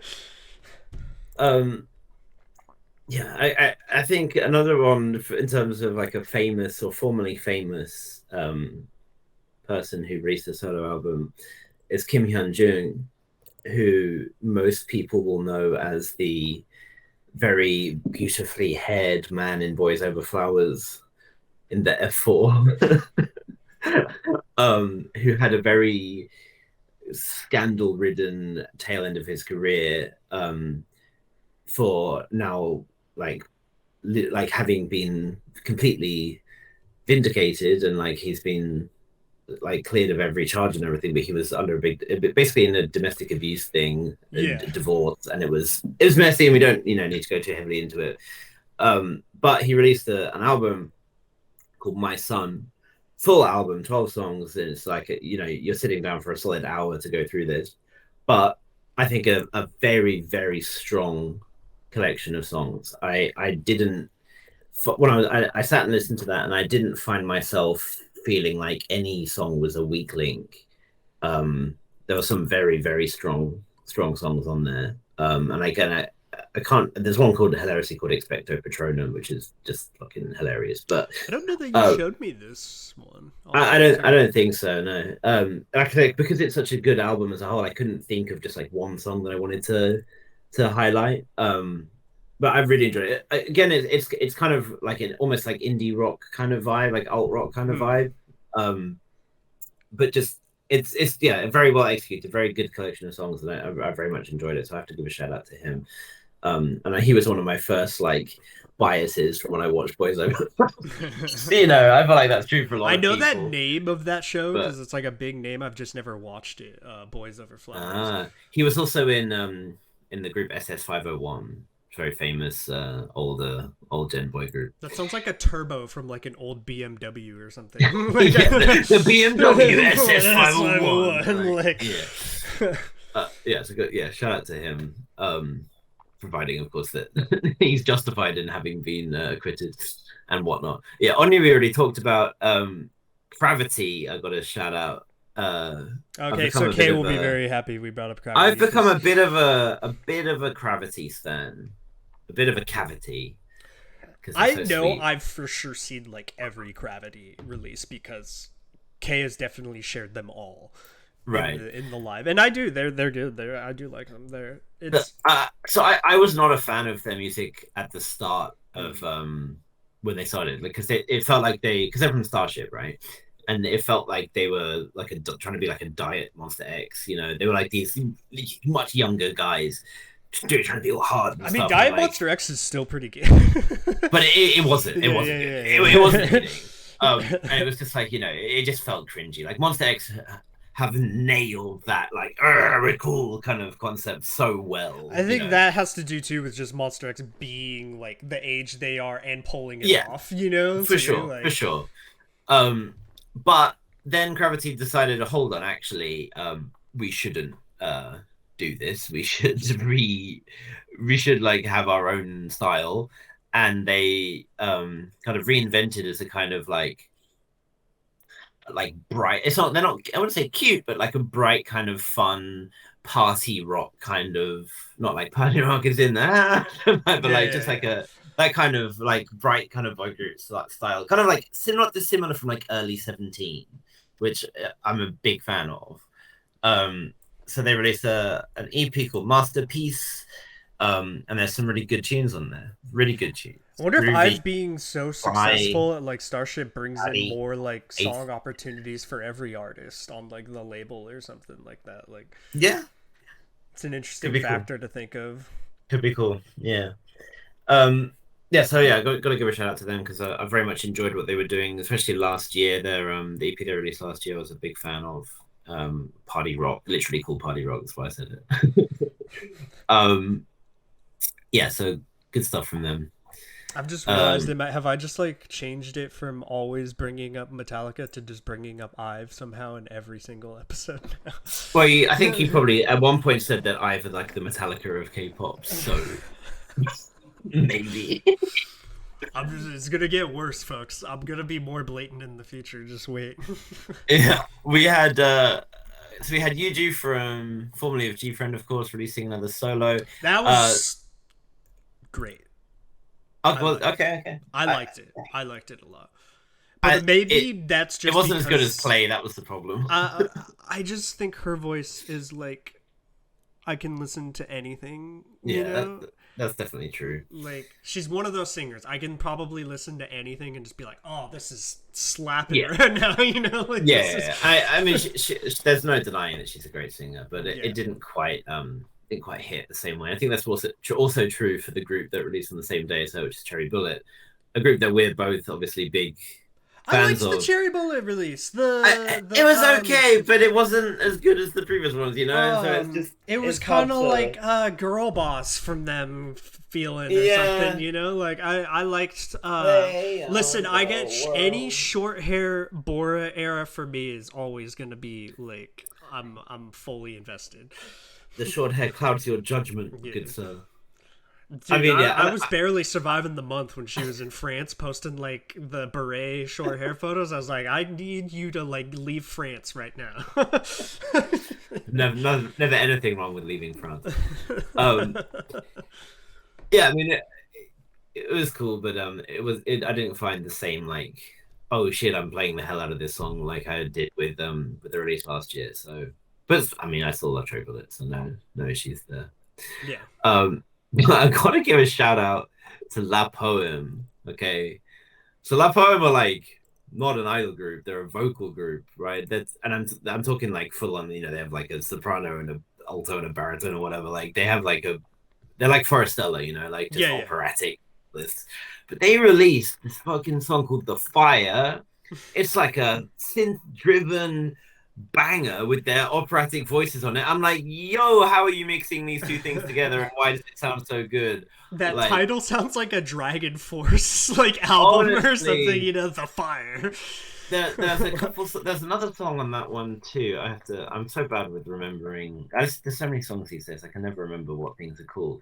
The album was called The Alchemist, and I can't remember what the other one was that I really liked, but yeah, just that fucking smacked. I was like, yo, okay, La Poème. I must say this year's song of the year is gonna be tricky, compared to last year. There's no easy one for me, Well, but like last year was an easy dub instantly for me uh-huh. because Love Dive happened, and I was just like, forget about everything else. This is over. Like this is, but it's gonna be interesting this year because of so many different releases.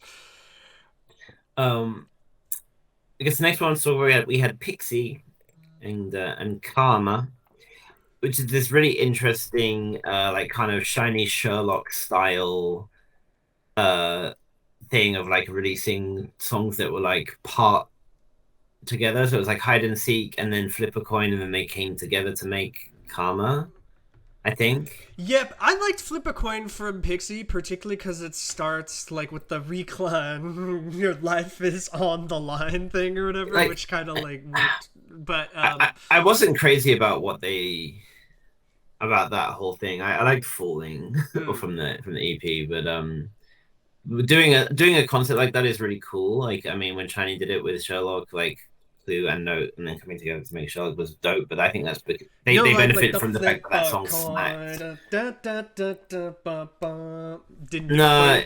it just didn't grab I me. thought it was kind of their style. I feel Yeah, like it fits in their yeah, catalog of like definitely music. definitely suits them, but just yeah, didn't hit for me.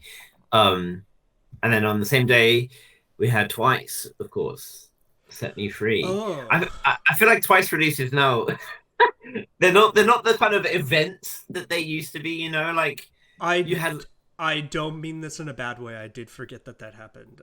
Set me right, free, and, set and me I free. liked it. I do, I yeah. It genuinely was better liked than it. Moonlight Sunrise or whatever. Yeah, it has that very like that. I think the bass line on that song is the catchy that bomb bomb bomb. It's like that has like that really strong like prominent bass line on it. But this is a very controversial, not necessarily controversial, but very rare um thing to say about any K-pop release ever.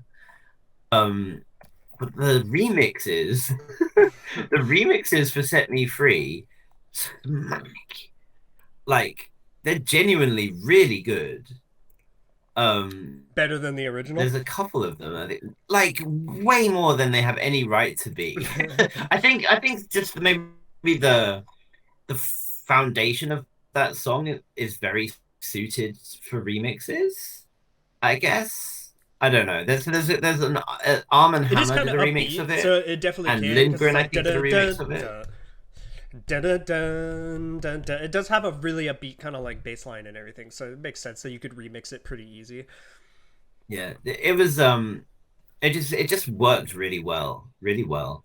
Um, and in general the EP was okay, but I don't think anything really stood out. But I did enjoy I think the Twice Twice is song. just in like such a standard good form of releases that Mm. that's why there's not like this moment where you're like, oh, finally, like Twice came out and released something and it's like really good because they've That's really been consistent. consistently releasing Yeah, stuff. they release so much stuff. Yeah. Like you never really have to go more than 6 months or so without a Twice No, release. Twice have never And experienced what it's like to be a Blackpink fan. That's for sure. right, Like, and they've always kind of had like they've always been consistent with like the lineup. I mean, we've had a few hiatuses here and there, but then they've always kind of been there on the album anyway.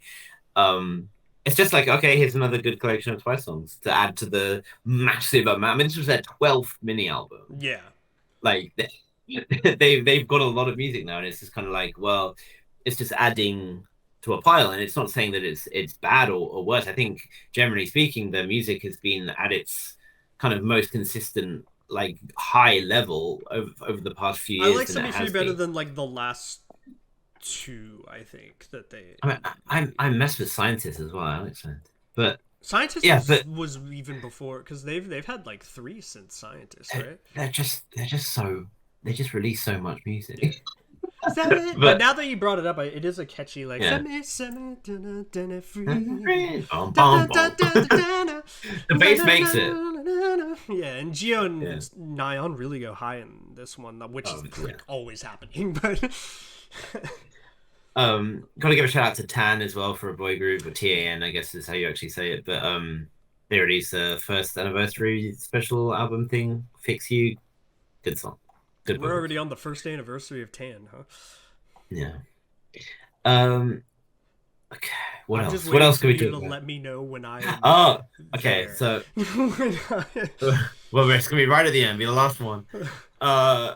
So, how familiar are you with the famous Bulgarian singer Dara? What? Not Sandara You Park know. from 2NE1? No, it's fake Daras. The real Dara from Bulgaria. Okay. I'm not Because familiar. Bulgarian hitmaker Dara once released a song in the, I think it was like in the mid noughties or something, it was a while ago, called Mr. Rover. With the Okay, hook, Rover, Mr. Rover, Rover, I'm coming over. Kai's Rover. And Kai, someone in SM, much in the same way that the Finnish girl group Nylon Beat ended up having their song remade into Interesting. I did not know Kai's song was like a Dreams remix Come of. True. Kai's song Rover is indeed a remake of the Bulgarian song Mr. Rover by Dara. Um, That's just I interesting. don't know who in SM finds these like Eurodance hits and makes them into K-pop songs. That But is a true. Rover was a release. It was a thing that Kai did. Uh, I was not a fan of Rover. I'm sorry, Dara. I'm sorry, Kai. That album itself, I thought was very, very Kai. Um, but Yeah, it was kind of in the style of songs that I'm just not as much of a fan of. It was kind of more in the reggaeton sort of genre. A lot of Kai's it. dancing and like TikTok stuff is I mean, always really he's cool and unreal everything. good. Yeah. He's unreal good. Like don't get that twisted at all. But just not my vibe, and not I didn't like it as much as I have liked his previous releases. No, I didn't get But, super hooked on the hook, haha, of the roll, coming over. But I am like really used to it because I've seen like all the compilations of the other artists like dancing with him for it and everything. yeah, he was doing it with everyone. I Yeah, actually I love that for him. Actually, I love that not only was he doing it with like big artists who were promoting at the same time, but he was also doing it. He did it with like I Chillin', and so he was doing it yeah, with like yeah, every. And I love the idea of like when you watch one of those and it's filmed in like the hall of Inkigayo or like the stairs yeah, of Music Bank, whatever. I love the idea that there's just a whole column of artists like off to the side, like waiting for their turn. And he just like yeah, does yeah, one by yeah. one. Like, all right, who's next? Come You could on, tell how like, excited some of certain artists were oh to just be yeah. around Kai. Like it's Oh, like, unbelievable! Yeah, like especially like the really like Nuga ones, like yeah. Ichilin. Gotta give a shout out incidentally to Ichilin for releasing Alarm. I wonder what Kai does to not have like the biggest ego in the world. I mean, maybe he does. He seems like a Maybe. pretty nice, relaxed person whenever I've seen him. Like, Yeah, but I bet inwardly he's like, God, I'm fucking sick. Like, yeah. he's like, he looks. I He's mean, like, you God. look that good and you You dance look at, that good. he looks in the mirror and he just goes, yeah, Yeah. yeah, I'm done all right. I'm that. Like, Um, yeah. So I guess the other things to talk about is nursery rhymes. what? Nursery rhymes, of course.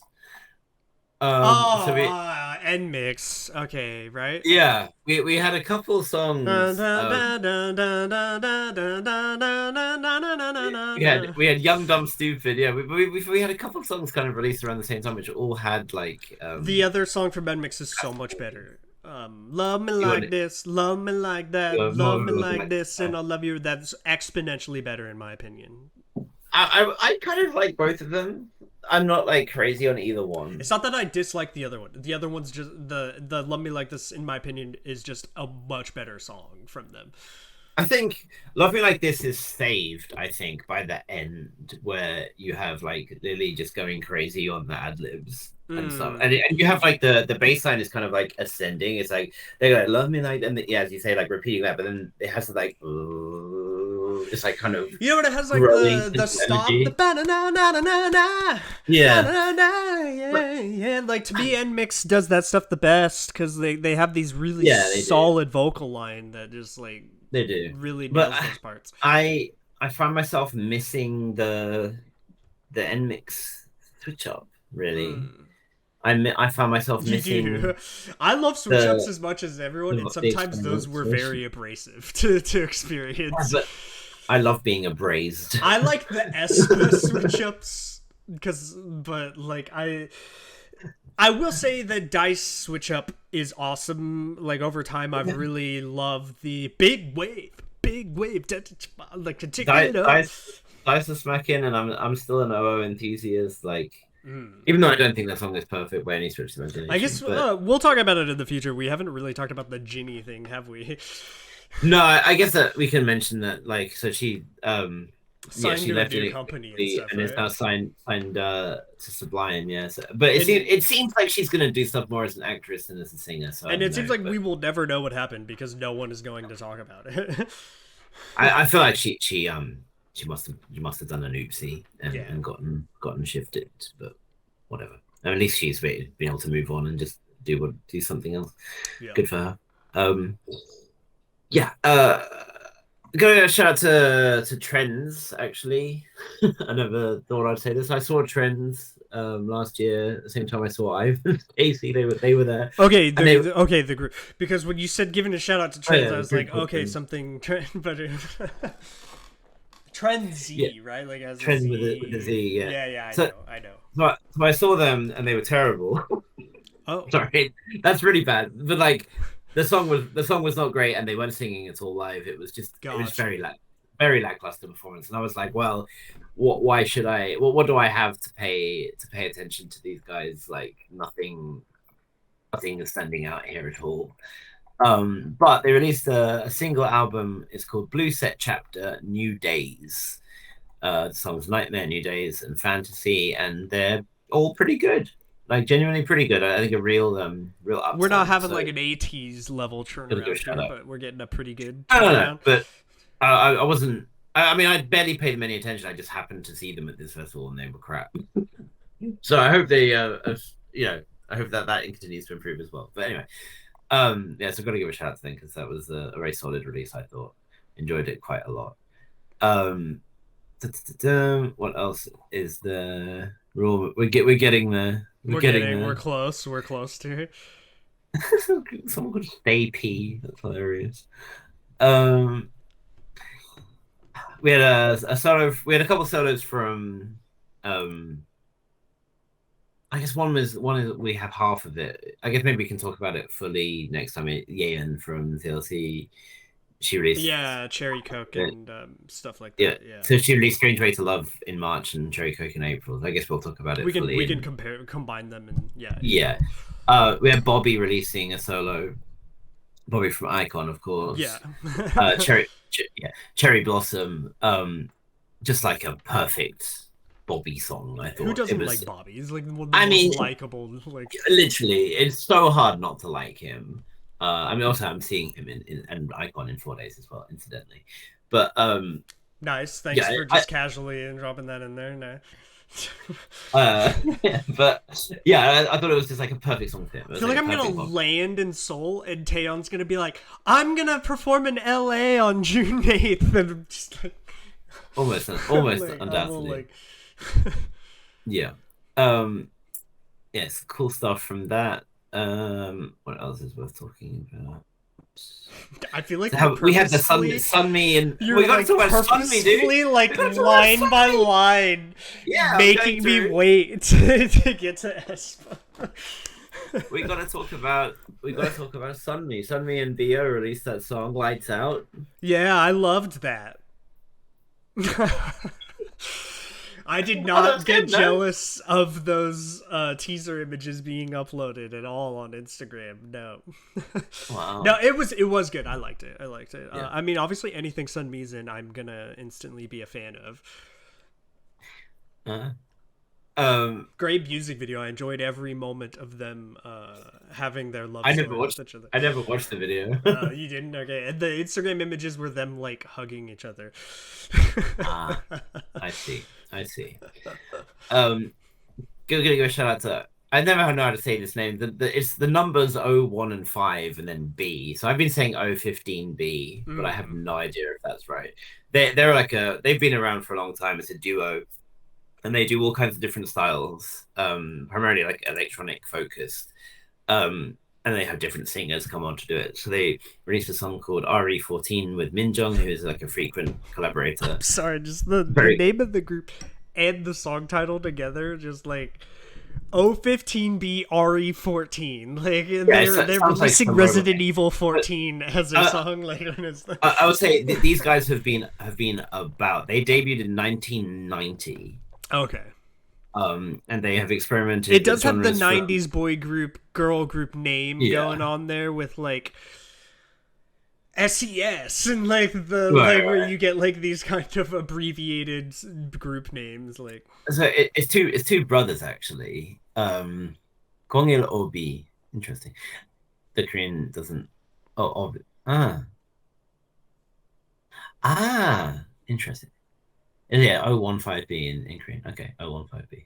Cool. Anyway, yeah, so they've done everything from like ballads to hip hop. Like they've done a lot, and they are like multi million sellers. So they're kind of like legends, but they recently have just been kind of doing like random like individual releases with these kinds of unknown vocalists. I don't know who Minjong is, but she sounds great. So I've got to give shout outs to them. They kept doing songs with a singer called Dawon, and I always thought it was Dawon from WJSM, but it's not. It's just some other girl. But anyway, I've got to give a shout out to them. They turn out a lot Dawn. of music. Oh, I know who Dawn is. Never mind. Yeah, you should. You should. We had the hilariously named album Nugudum from Craxy, which is just like so iconic that they would release an album called that.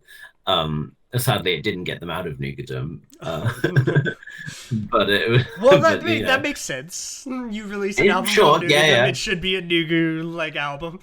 it fits, yeah. Kingdom, who again had that really cool concept, they released an I know album. your This love one, of Kingdom. yeah, this was the Japanese themed one. So that's pretty So cool. it's like an emperor themed versus like because before it was like King Louis was happening, Yeah, right? well, And then they, like they, they do different types of king and yeah, stuff. So this was part six to that. is the So member that playing an emperor Japanese or like is it I like don't think so. This Mujin is the one who did this one, so no. But I don't think they have a Japanese member.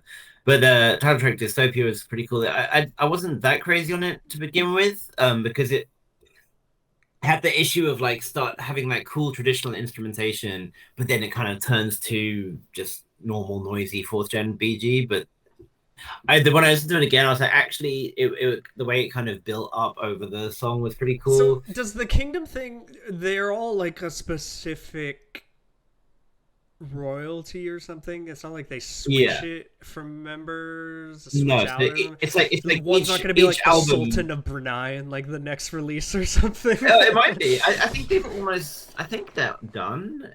Like I think they've now done every member once. Maybe there's one more. I'm not sure. And like each member that they've done has had like they've done a different concept. Like you said, the one that we reacted to was like French royalty thing. They've just done a Yeah. Japanese one. Like they've done previous different ones in the past. So maybe they're gonna just go around again and pick different different monarchs. Like I don't know what the future plan is, but curious to find out. There's But also got to enough give a shout out to iconic ones to do that. I mean, some should probably be stayed away from, but yes, true.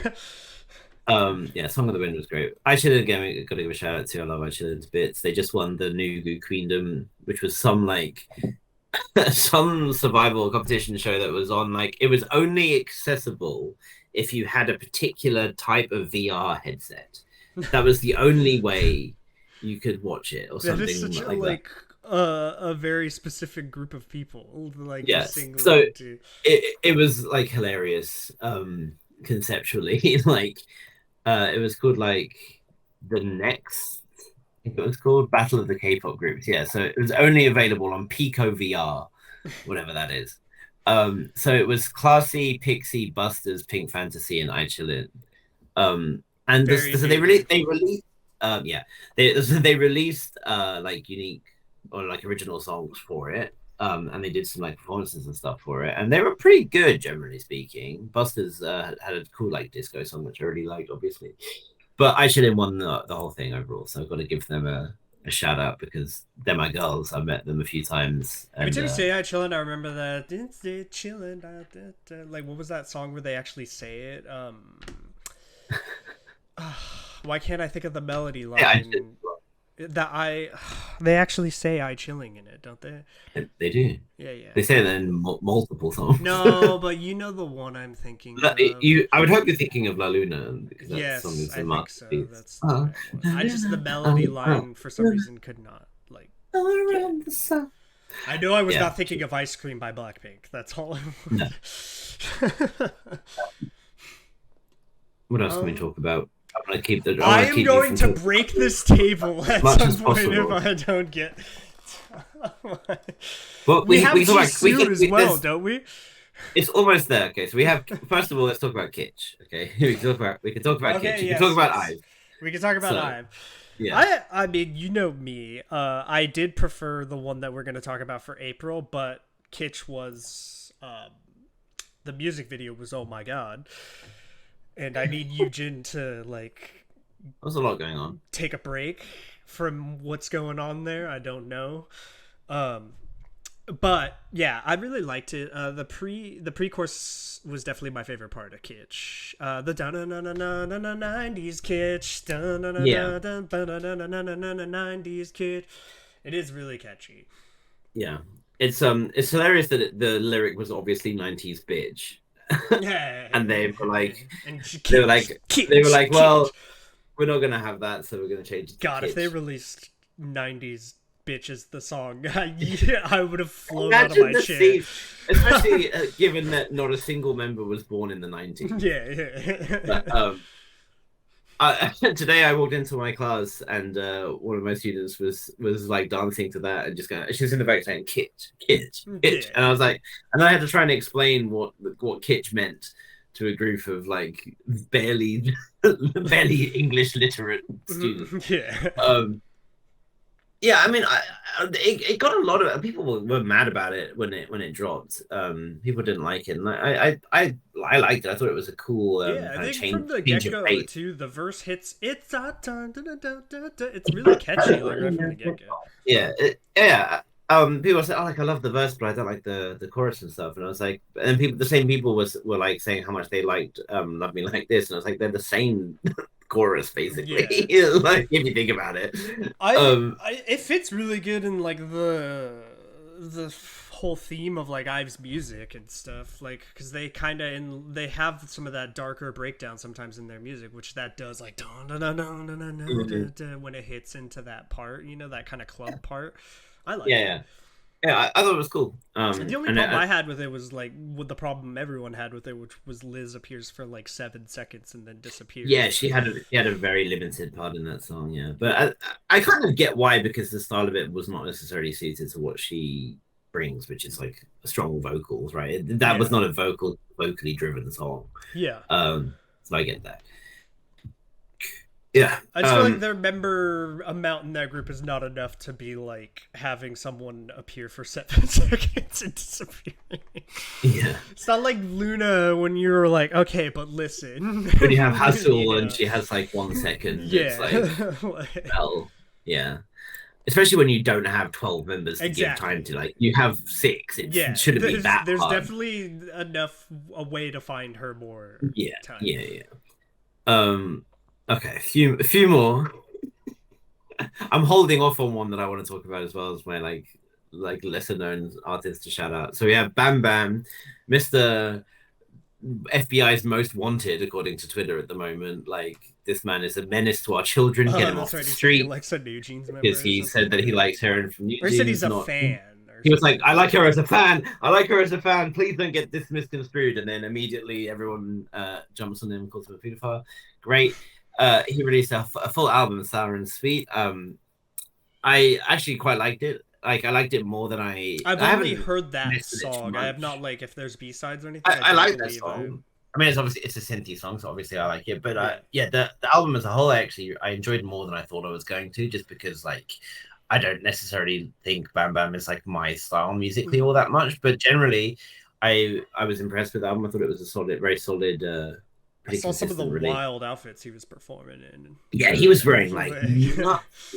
He was like just like patches of like giant yeah, velvet. I saw him do like a dance challenge with someone, Yeah, and I was like, "What he is just going on?" I can't even focus on what I'm supposed to be How watching. was I'm he just looking at dancing the in it? Was my like yeah. first question. It was like, How is he not? How is he not really, really hot? Like yeah, it kind of reminded me of like Lady Gaga yeah, style yeah, outfit. it is something like that. Yeah. Um, Billy, we mentioned briefly as well, but they released their fourth album, mini album, Annoying. Billy's release was phenomenal in my opinion, and maybe Very my strong. favorite of theirs yet. Wow.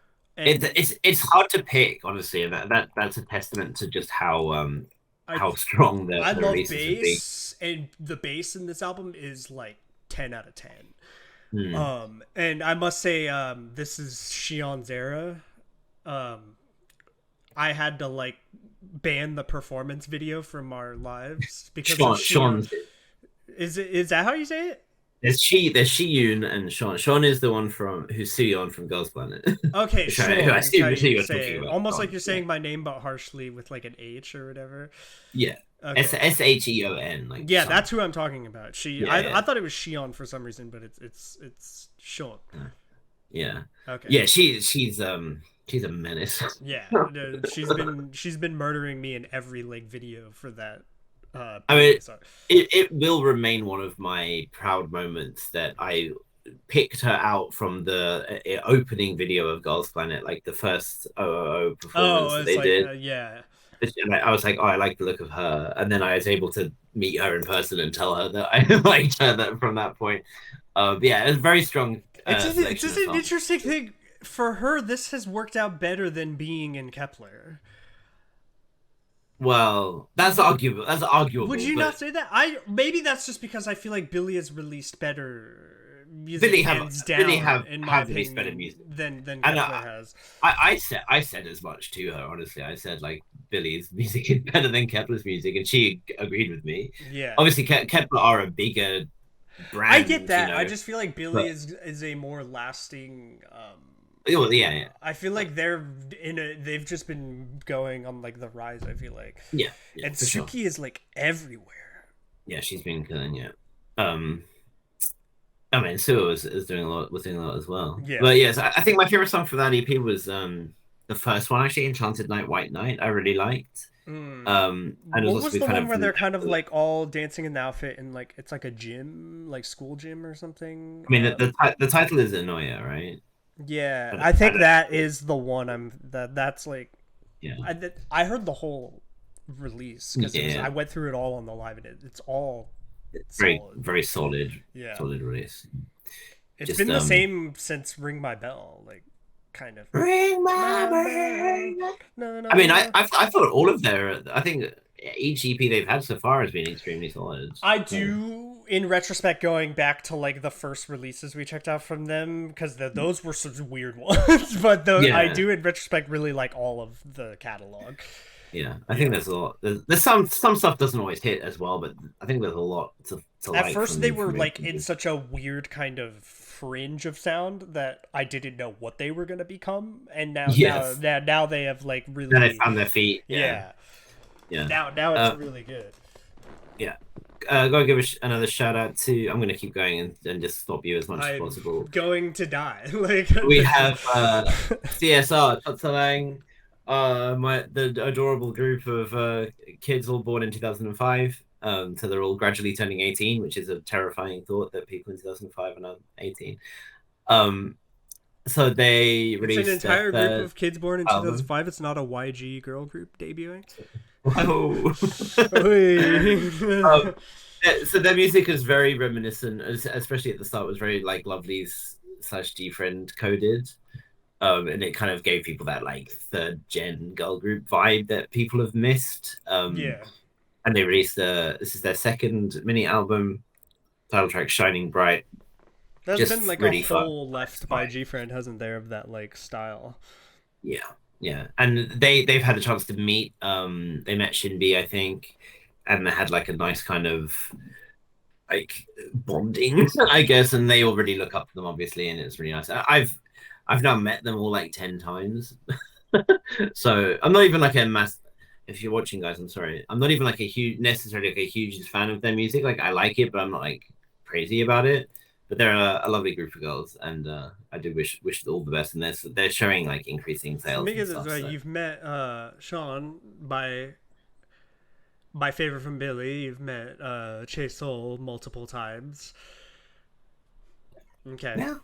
No. Well, you've met Chisel now as well. You know. Yes, I have Oh, that bad. over screen. Yeah. All right. I've got two more to go. Okay. Well, no, wait. Three more to go. We have to talk about We have to talk about Jisoo as well. I mean, come on. So, first one is a quick one. Psycher's new boy group. They debuted under KQ Entertainment, which is ATEEZ's label. I'm not going to credit KQ with saying that they're Block B's label because the way they treated Block B doesn't justify that. Solid release, I think. Some cool elements, some less so. I think they have a really interesting concept, like kind of comic book villain superhero type thing going on, which I think is neat. Elements of the song Tricky House I really liked. Elements of Rockstar I really liked, but not all of it's hitting. But I think they're going to get better as time goes on. So cool. Quick shout out to everyone's favorite gay boy Holland. Number Boy, great track, probably my favorite track from him. And also Sujung, we talked about Lovelies, Sujung from Lovelies. We'll talk about this more next time because the full album came out, but the pre-release for the album Love or Hate is a peach of a song. Absolutely adored it. Okay, Jisoo, and then you can do your thing. Okay, Jisoo, I must say, really surprised me. I thought probably out of all of them, I was not gonna like Jisoo's like maybe the least out of all of them doing solos, just because I wasn't even sure what she was gonna do stylistically or anything, Right. you know. So I just had no like idea. But I must say, it might be my favorite Blackpink solo of them all. Even the unreleased Jennie one. We'll come back to that when that happens. Okay. Because that was really good in the Coachella performance. Yeah. But just like I don't know, it's already like iconic for me, like the like the thing, you know, like with the whole. The stage is a bit of beat. Cool. Like it's really, really, really instantly hooks you, like really catchy. Yeah, I was kind of ambivalent towards it, I guess would be the word. Like I didn't dislike it. I didn't like love it. I was like, you know, I love the Teddy, like just like the MIDI, the Teddy MIDI for me is just hits, dude. Like, but he didn't produce Flower. He produced the other one. Someone was using his MIDI library for this song. Okay, it had that it was flair still, to it. It was still very YG. Yeah. Someone was on his Pro Tools. That's all I'm saying. I think it was a good release, and I was thinking there was a possibility that not that it would flop, but that they could release like a stinker. But they definitely didn't do that. It was definitely a solid track for her. So yeah, I liked it more than the B-side a lot. the B-side to me was kind of okay, middling. But I feel like she did a good job at something being perfectly suited to her, like, because I feel like it's not like she has the vocals of Rose or like the duality of Jennie to rap and sing. She's not the strongest of them if we're talking about like vocal talent, but yeah, I mean, to be honest, like thinking about it now, like I think I liked it more than solo, and I think I like it more than well, obviously I like it more than Elisa or Money. So I think I think On the Ground, I don't know, probably that's like one of the all-time greatest songs to have ever happened. So it's certainly one of the songs that happened. Dude, the live Coachella of it had me flying to the moon. Okay. Her saying the motherfucking money. I'm like, was like, I nearly went back to my top 10 list and just removed everyone and put 10 Lisas on there. Blackpink being so foul mouthed that Coachella was certainly yeah, because they did tally at the end. I say fucking when I feel it. But like when it was like like basically like the very start of the first one, and Jenny's like, "I need you to fucking scream." I'm like, "Okay, Miss Kim, I'll scream." They did. Their stage presence was great. I thought they did phenomenal job. And Flower for me, yeah, as of now is my favorite solo of theirs. But yeah, like you said, Jenny's in the Coachella performance makes me think I'm really gonna like hers, because solo I would say is like right there still being my favorite Blackpink solo release of theirs. Yeah. Well, can I? You can do it. Take it away. Okay. I think we both like acknowledged that this aespa Tetris release just had no right. I wonder if anyone who's listening was like wondering what it was going to be. Yeah. I think I did make mention. I think I did make mention, but yeah, like it just had no right. I haven't seen the movie, so I don't even know if the movie's good, but it just had no right being that good. Like, oh my god. So when I found out only like a month or two ago that there was going to be a movie about the fucking making of Tetris, which is, to be fair, is a cool story. But I was like, oh, okay, cool. And then I saw that aespa were going to be on the soundtrack, and I was like, really? Like, how's that going to work? And then I listened to the song, and I was like, yo, how have you taken the Tetris theme, which I think by this point is a very recognizable melody, made it into a synthwave banger of unrealistic proportions. Now in retrospect, it's like, of course it worked, and like it's a banger or whatever. Like aespa, like their style of like MIDI and everything. But Tommy linked it in the live, and I was like being very like, oh, okay, this is like a B-side thing they're doing for some random movie, and then it's like the best aespa song ever.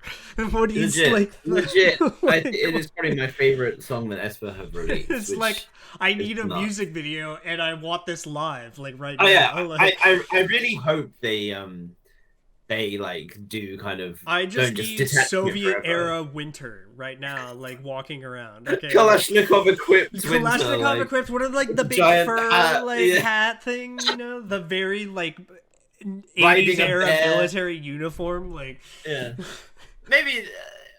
Given the current geopolitical situation, maybe not the best timing for that. But just like, change all the emblems to the black. What is it? The black mamba. Sure. No, it's still not very good idea. Obviously, SM culture. I'm thinking more like red, like just going all the way and just being like red alert. You know, like yes. You know, Karina is like already perfectly suited to doing this. So it's like. Yeah, just what a great tune. Everything about it is perfect. Yeah, it's great as a song on its own, and it's great as a I can't believe I'm saying these words, as a Tetris song, because it incorporates the melody so well. It's like, it's extremely well done. I think it really for K-pop songs that end up getting used in like major, Hollywood movies or whatever. Being able to show the producing chops of a K-pop group is like worth. I think it's because like I'm such a sucker for like that arpeggiated MIDI that's in it, like right away from the verse. You have like that kind of lower singing initially, and then different POV coming in and stuff. It's like, I'm moving. Because what's funny about it is that if this movie had never happened and this song just happened to be released on an aespa album, it wouldn't feel that out of place. It wouldn't feel that. It is just like they made a great aespa song unrelated to like the fact it's in the Tetris. Like the lyrical content and stuff. Like obviously they're talking about Tetris, but it could easily be worked into like Kanye and all that shit, right? Yeah, like, it does kind of fit. It's it's very, very well done. And the chorus lyrics are just like, so like, baby, you and me are meant to be la fantasy. Like it is just so like catchy and rolls off the tongue. Like, yeah. I am the man who arranges the blocks to pull from a bobo. It's just like, why is it so good? Why is it so good? It has no right. It had no right being one of the best songs. of the month. If you Like, told me the best aespa song, in my opinion, and like their catalog was gonna be the Tetris song, I would have like been like, yeah. no way. Like that's I, not. I can't believe I have to boot aside it's a yummy yummy yummy in my tummy Illusion is a banger though. Like for I gotta this. say, like Yeah. Um. Okay, so I got to give my like underrated indie artist shout out for the month. So I've got to give it to Cooing. cooing. My girl Cooing, female soloist. She released a Spell that song for called me for 500. Unhasu. Trust me, okay. Unhasu. The English title is The Milky Way. Um, just a great song. She's a great vocalist. Her songs before have been more kind of slower and stuff. Did you This one show is this one to more. me? I don't think so. Well, we have Fridays live, I guess, to find some of these out. Yeah. But yeah, great track from Kobe. Love that. And well, that's it for the roundup. Yeah, I suppose we've completely rounded up February and March. Obviously, we will round up April and May and Yeah, stuff together. there's other songs obviously that I mean there's so many that get released and stuff. There's too many to. There's too many We so, yeah. gotta like solo The out big to one. like what were our favorites. You know? Yeah, there'll be some more. We'll do like the halfway point of the year. We'll do like a top 10 or top 20 list. I guess we can try and force ourselves It's to gonna do be that. difficult this year, and I'm gonna be if the aespa Tetris song ends up being my song of the year, I don't even know how to feel about that. But it's like, A banger is a banger at Yeah. the end of the day. Yeah. okay. Well, unfortunately, to kind of we're obviously not glossing over something very important that happened and a bit more of a somber note here, obviously, but the I'm so bad at this. I don't even know how to like describe it properly. It's like Yeah. one of those things that's just Yeah. Well, we just have to come out and say it, right? And so sadly, we lost Astro's Moonbin. yeah.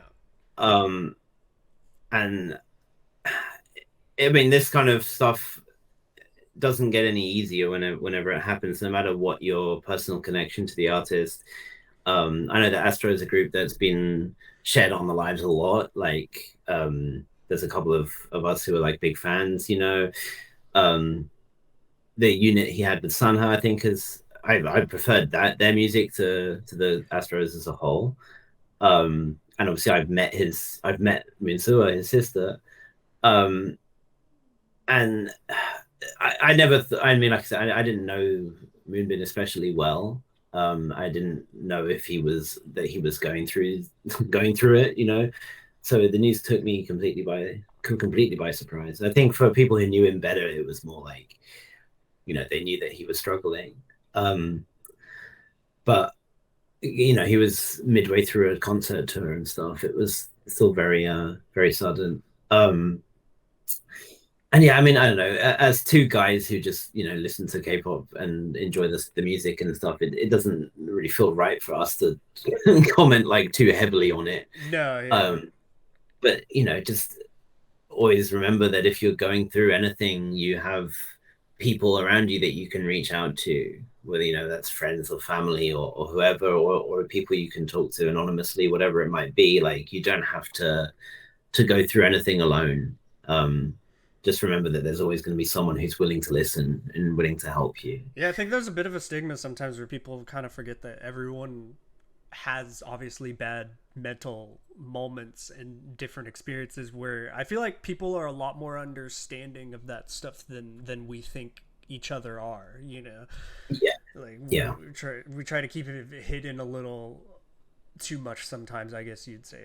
Like, yeah, or just think when you're in that kind of headspace, it's easy to just be like, oh, no one cares about me. Like, no one's Yeah. going to miss me if I'm gone and stuff. And I think the outpouring of support and love that's come after this is showing obviously that wasn't the case at all. Like, if you go to Fantasia now, the whole walkway is just like lined memorial with all these letters and posters and gifts and all kinds of things. and lots of people are, coming out and saying what they're going to do as a result. And yeah, it's such a shame that he felt like he didn't have anywhere else to turn and anything else to do, and that was the end for him. But it's yeah, I mean, this kind of stuff doesn't ever get any easier, unfortunately. Yeah. But I think what does get easier is struggling with with things like with depression and whatever it might be. Like, as cliche as it sounds, like there is a light at the end of the tunnel, and you just have to keep driving towards it. You don't have to, like, don't give up. If you find something worth living for, and it does get better. Um, and it's such a shame that in this country, and I hate so much that the, like, especially Western media loves to do like the whole, like, oh, it's the dark side of K-pop, it's the K-pop industry drives all these people to suicide, blah blah blah. I shouldn't have said that because YouTube doesn't like the word, but it's not true. It's an epidemic in Korea as a whole. I think Korea has the highest rate of that, and out of like any developed country or something, especially among young men. Yeah, I think And it's that, wrong to place all like of a blame factor on the industry and yeah, stuff like that. Yeah. uh, um, and obviously it's a factor for sure, but I think there's a lot more to it than that. And this country especially needs to find a way to reform and try and get rid of the stigma about mental health and talking about mental health and having the means to find support and get help when you need it. Because, like I say, it's a serious problem here, and with the country with a declining birth rate as it is, you can't afford to keep losing its people like that, especially people who are as talented and gifted as Moonbin, who brought so much to so many people. I know that in my company, uh, a woman who works there, a Korean woman who's like the admin assistant, she has his photo card on her phone case, and oh, man, like I didn't know. I wanted to say something to her, but I didn't even know what could I have said. It's Like, so impossible to say like something that can just make anyone feel good in that like situation. It's just the worst. Like, yeah, I think seeing the way that she was hit by it, I think was the thing that really hit me. And then she's been wearing all black ever since. Just it's easy to forget like how much like something is kind of that people in the West will dismiss as silly as a K-pop idol can genuinely affect and touch people's lives and mean so much to so many people. yeah, they have a huge impact. I Yeah, think that's the saddest part is just sometimes I think people forget the impact they have on other people's lives, and you yeah, you hope even if it's difficult that some people can remember how important they are to other people in those kind of moments. yeah. And obviously the impact that it has on those he left behind is the thing that people gravitate towards, because that's like what remains in this world, right? It's like how the other members were affected by it. You've seen how his like friends, like, I mean, there was like Shinbi had to do that schedule in the US, and she was like, she's known him for since they were kids or something, and she just could barely face the cameras at all. It's such a shame that she had to do that event in the first place. Sue, of course, is on an indefinite leave from Billy's activities now. I mean, I can't imagine what she's going through. She said that something like whenever he didn't pick up the phone, she would be worried about him or something like that. I can't, Like, especially considering that it was like last week or something they got their first win or something. So yeah, she has to go from that memory, like it should be a happy memory or whatever, and then it's gonna have this around it. I think it was on their mum's birthday as well. Like, it's fucking just it's so tragic. yeah, it's all Um, it's it's like no right words for how bad it feels, and it's always yeah, that way. And I was hoping when I got into K-pop, a lot of bad events had obviously happened previously with Jungin Har Yeah, and Soli, and I was hoping that I would never, in my time frame of like being into listening, that I would never that was like the end of events like that ever occurring. right. It really felt like kind of almost that we turned a page because we went so long without that kind of thing happening. Um, yeah, and it just it comes out of nowhere. Just a Wednesday evening. I remember I was playing a game, and then I started playing for an hour or two, and then I stopped, and that was the news that I saw. It's like it didn't seem real. It didn't feel It real. literally sends chills to read it when it first happens. But I guess for everyone watching stuff, it's just like I hope everyone's well. Yeah, And obviously, just always remember the impact you have in the world is not just in your own mind; it's on other people's lives. It's yeah. And if you're not well, that's okay. And there's yeah, people you can talk to. Don't ever feel like you're a burden on other people. Don't feel like other people don't want you around because I think even some of the most hated people don't wish they weren't there. Like, and whoever you might be, are not hated. Like, people yeah. want you there. People want to talk to you. People like you, and they want you to be around. So even if you can't feel like you can live for yourself, you can live for others, and then you can find reasons to live for yourself as well.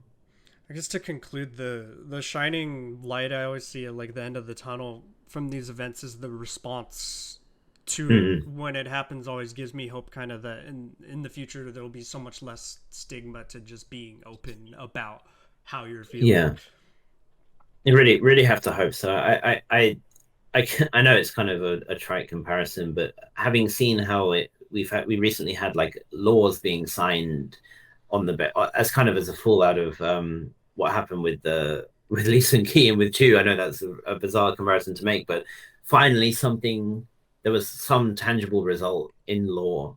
So maybe there can be some kind of drive to help have some kind of tangible mental health legislation put into place where Yeah. you know even just the freedom to take a leave, like when you are, because in the US, you can take a mental health day as part of your like leave or whatever, and you can't do Mm-hmm. that here. You're not allowed to do that here. And that kind of thing, the amount of pressure that's on people, whether you're an idol or an office worker or whatever, not having that breathing room. And that's sometimes all you need. Sometimes is just that space and time to breathe.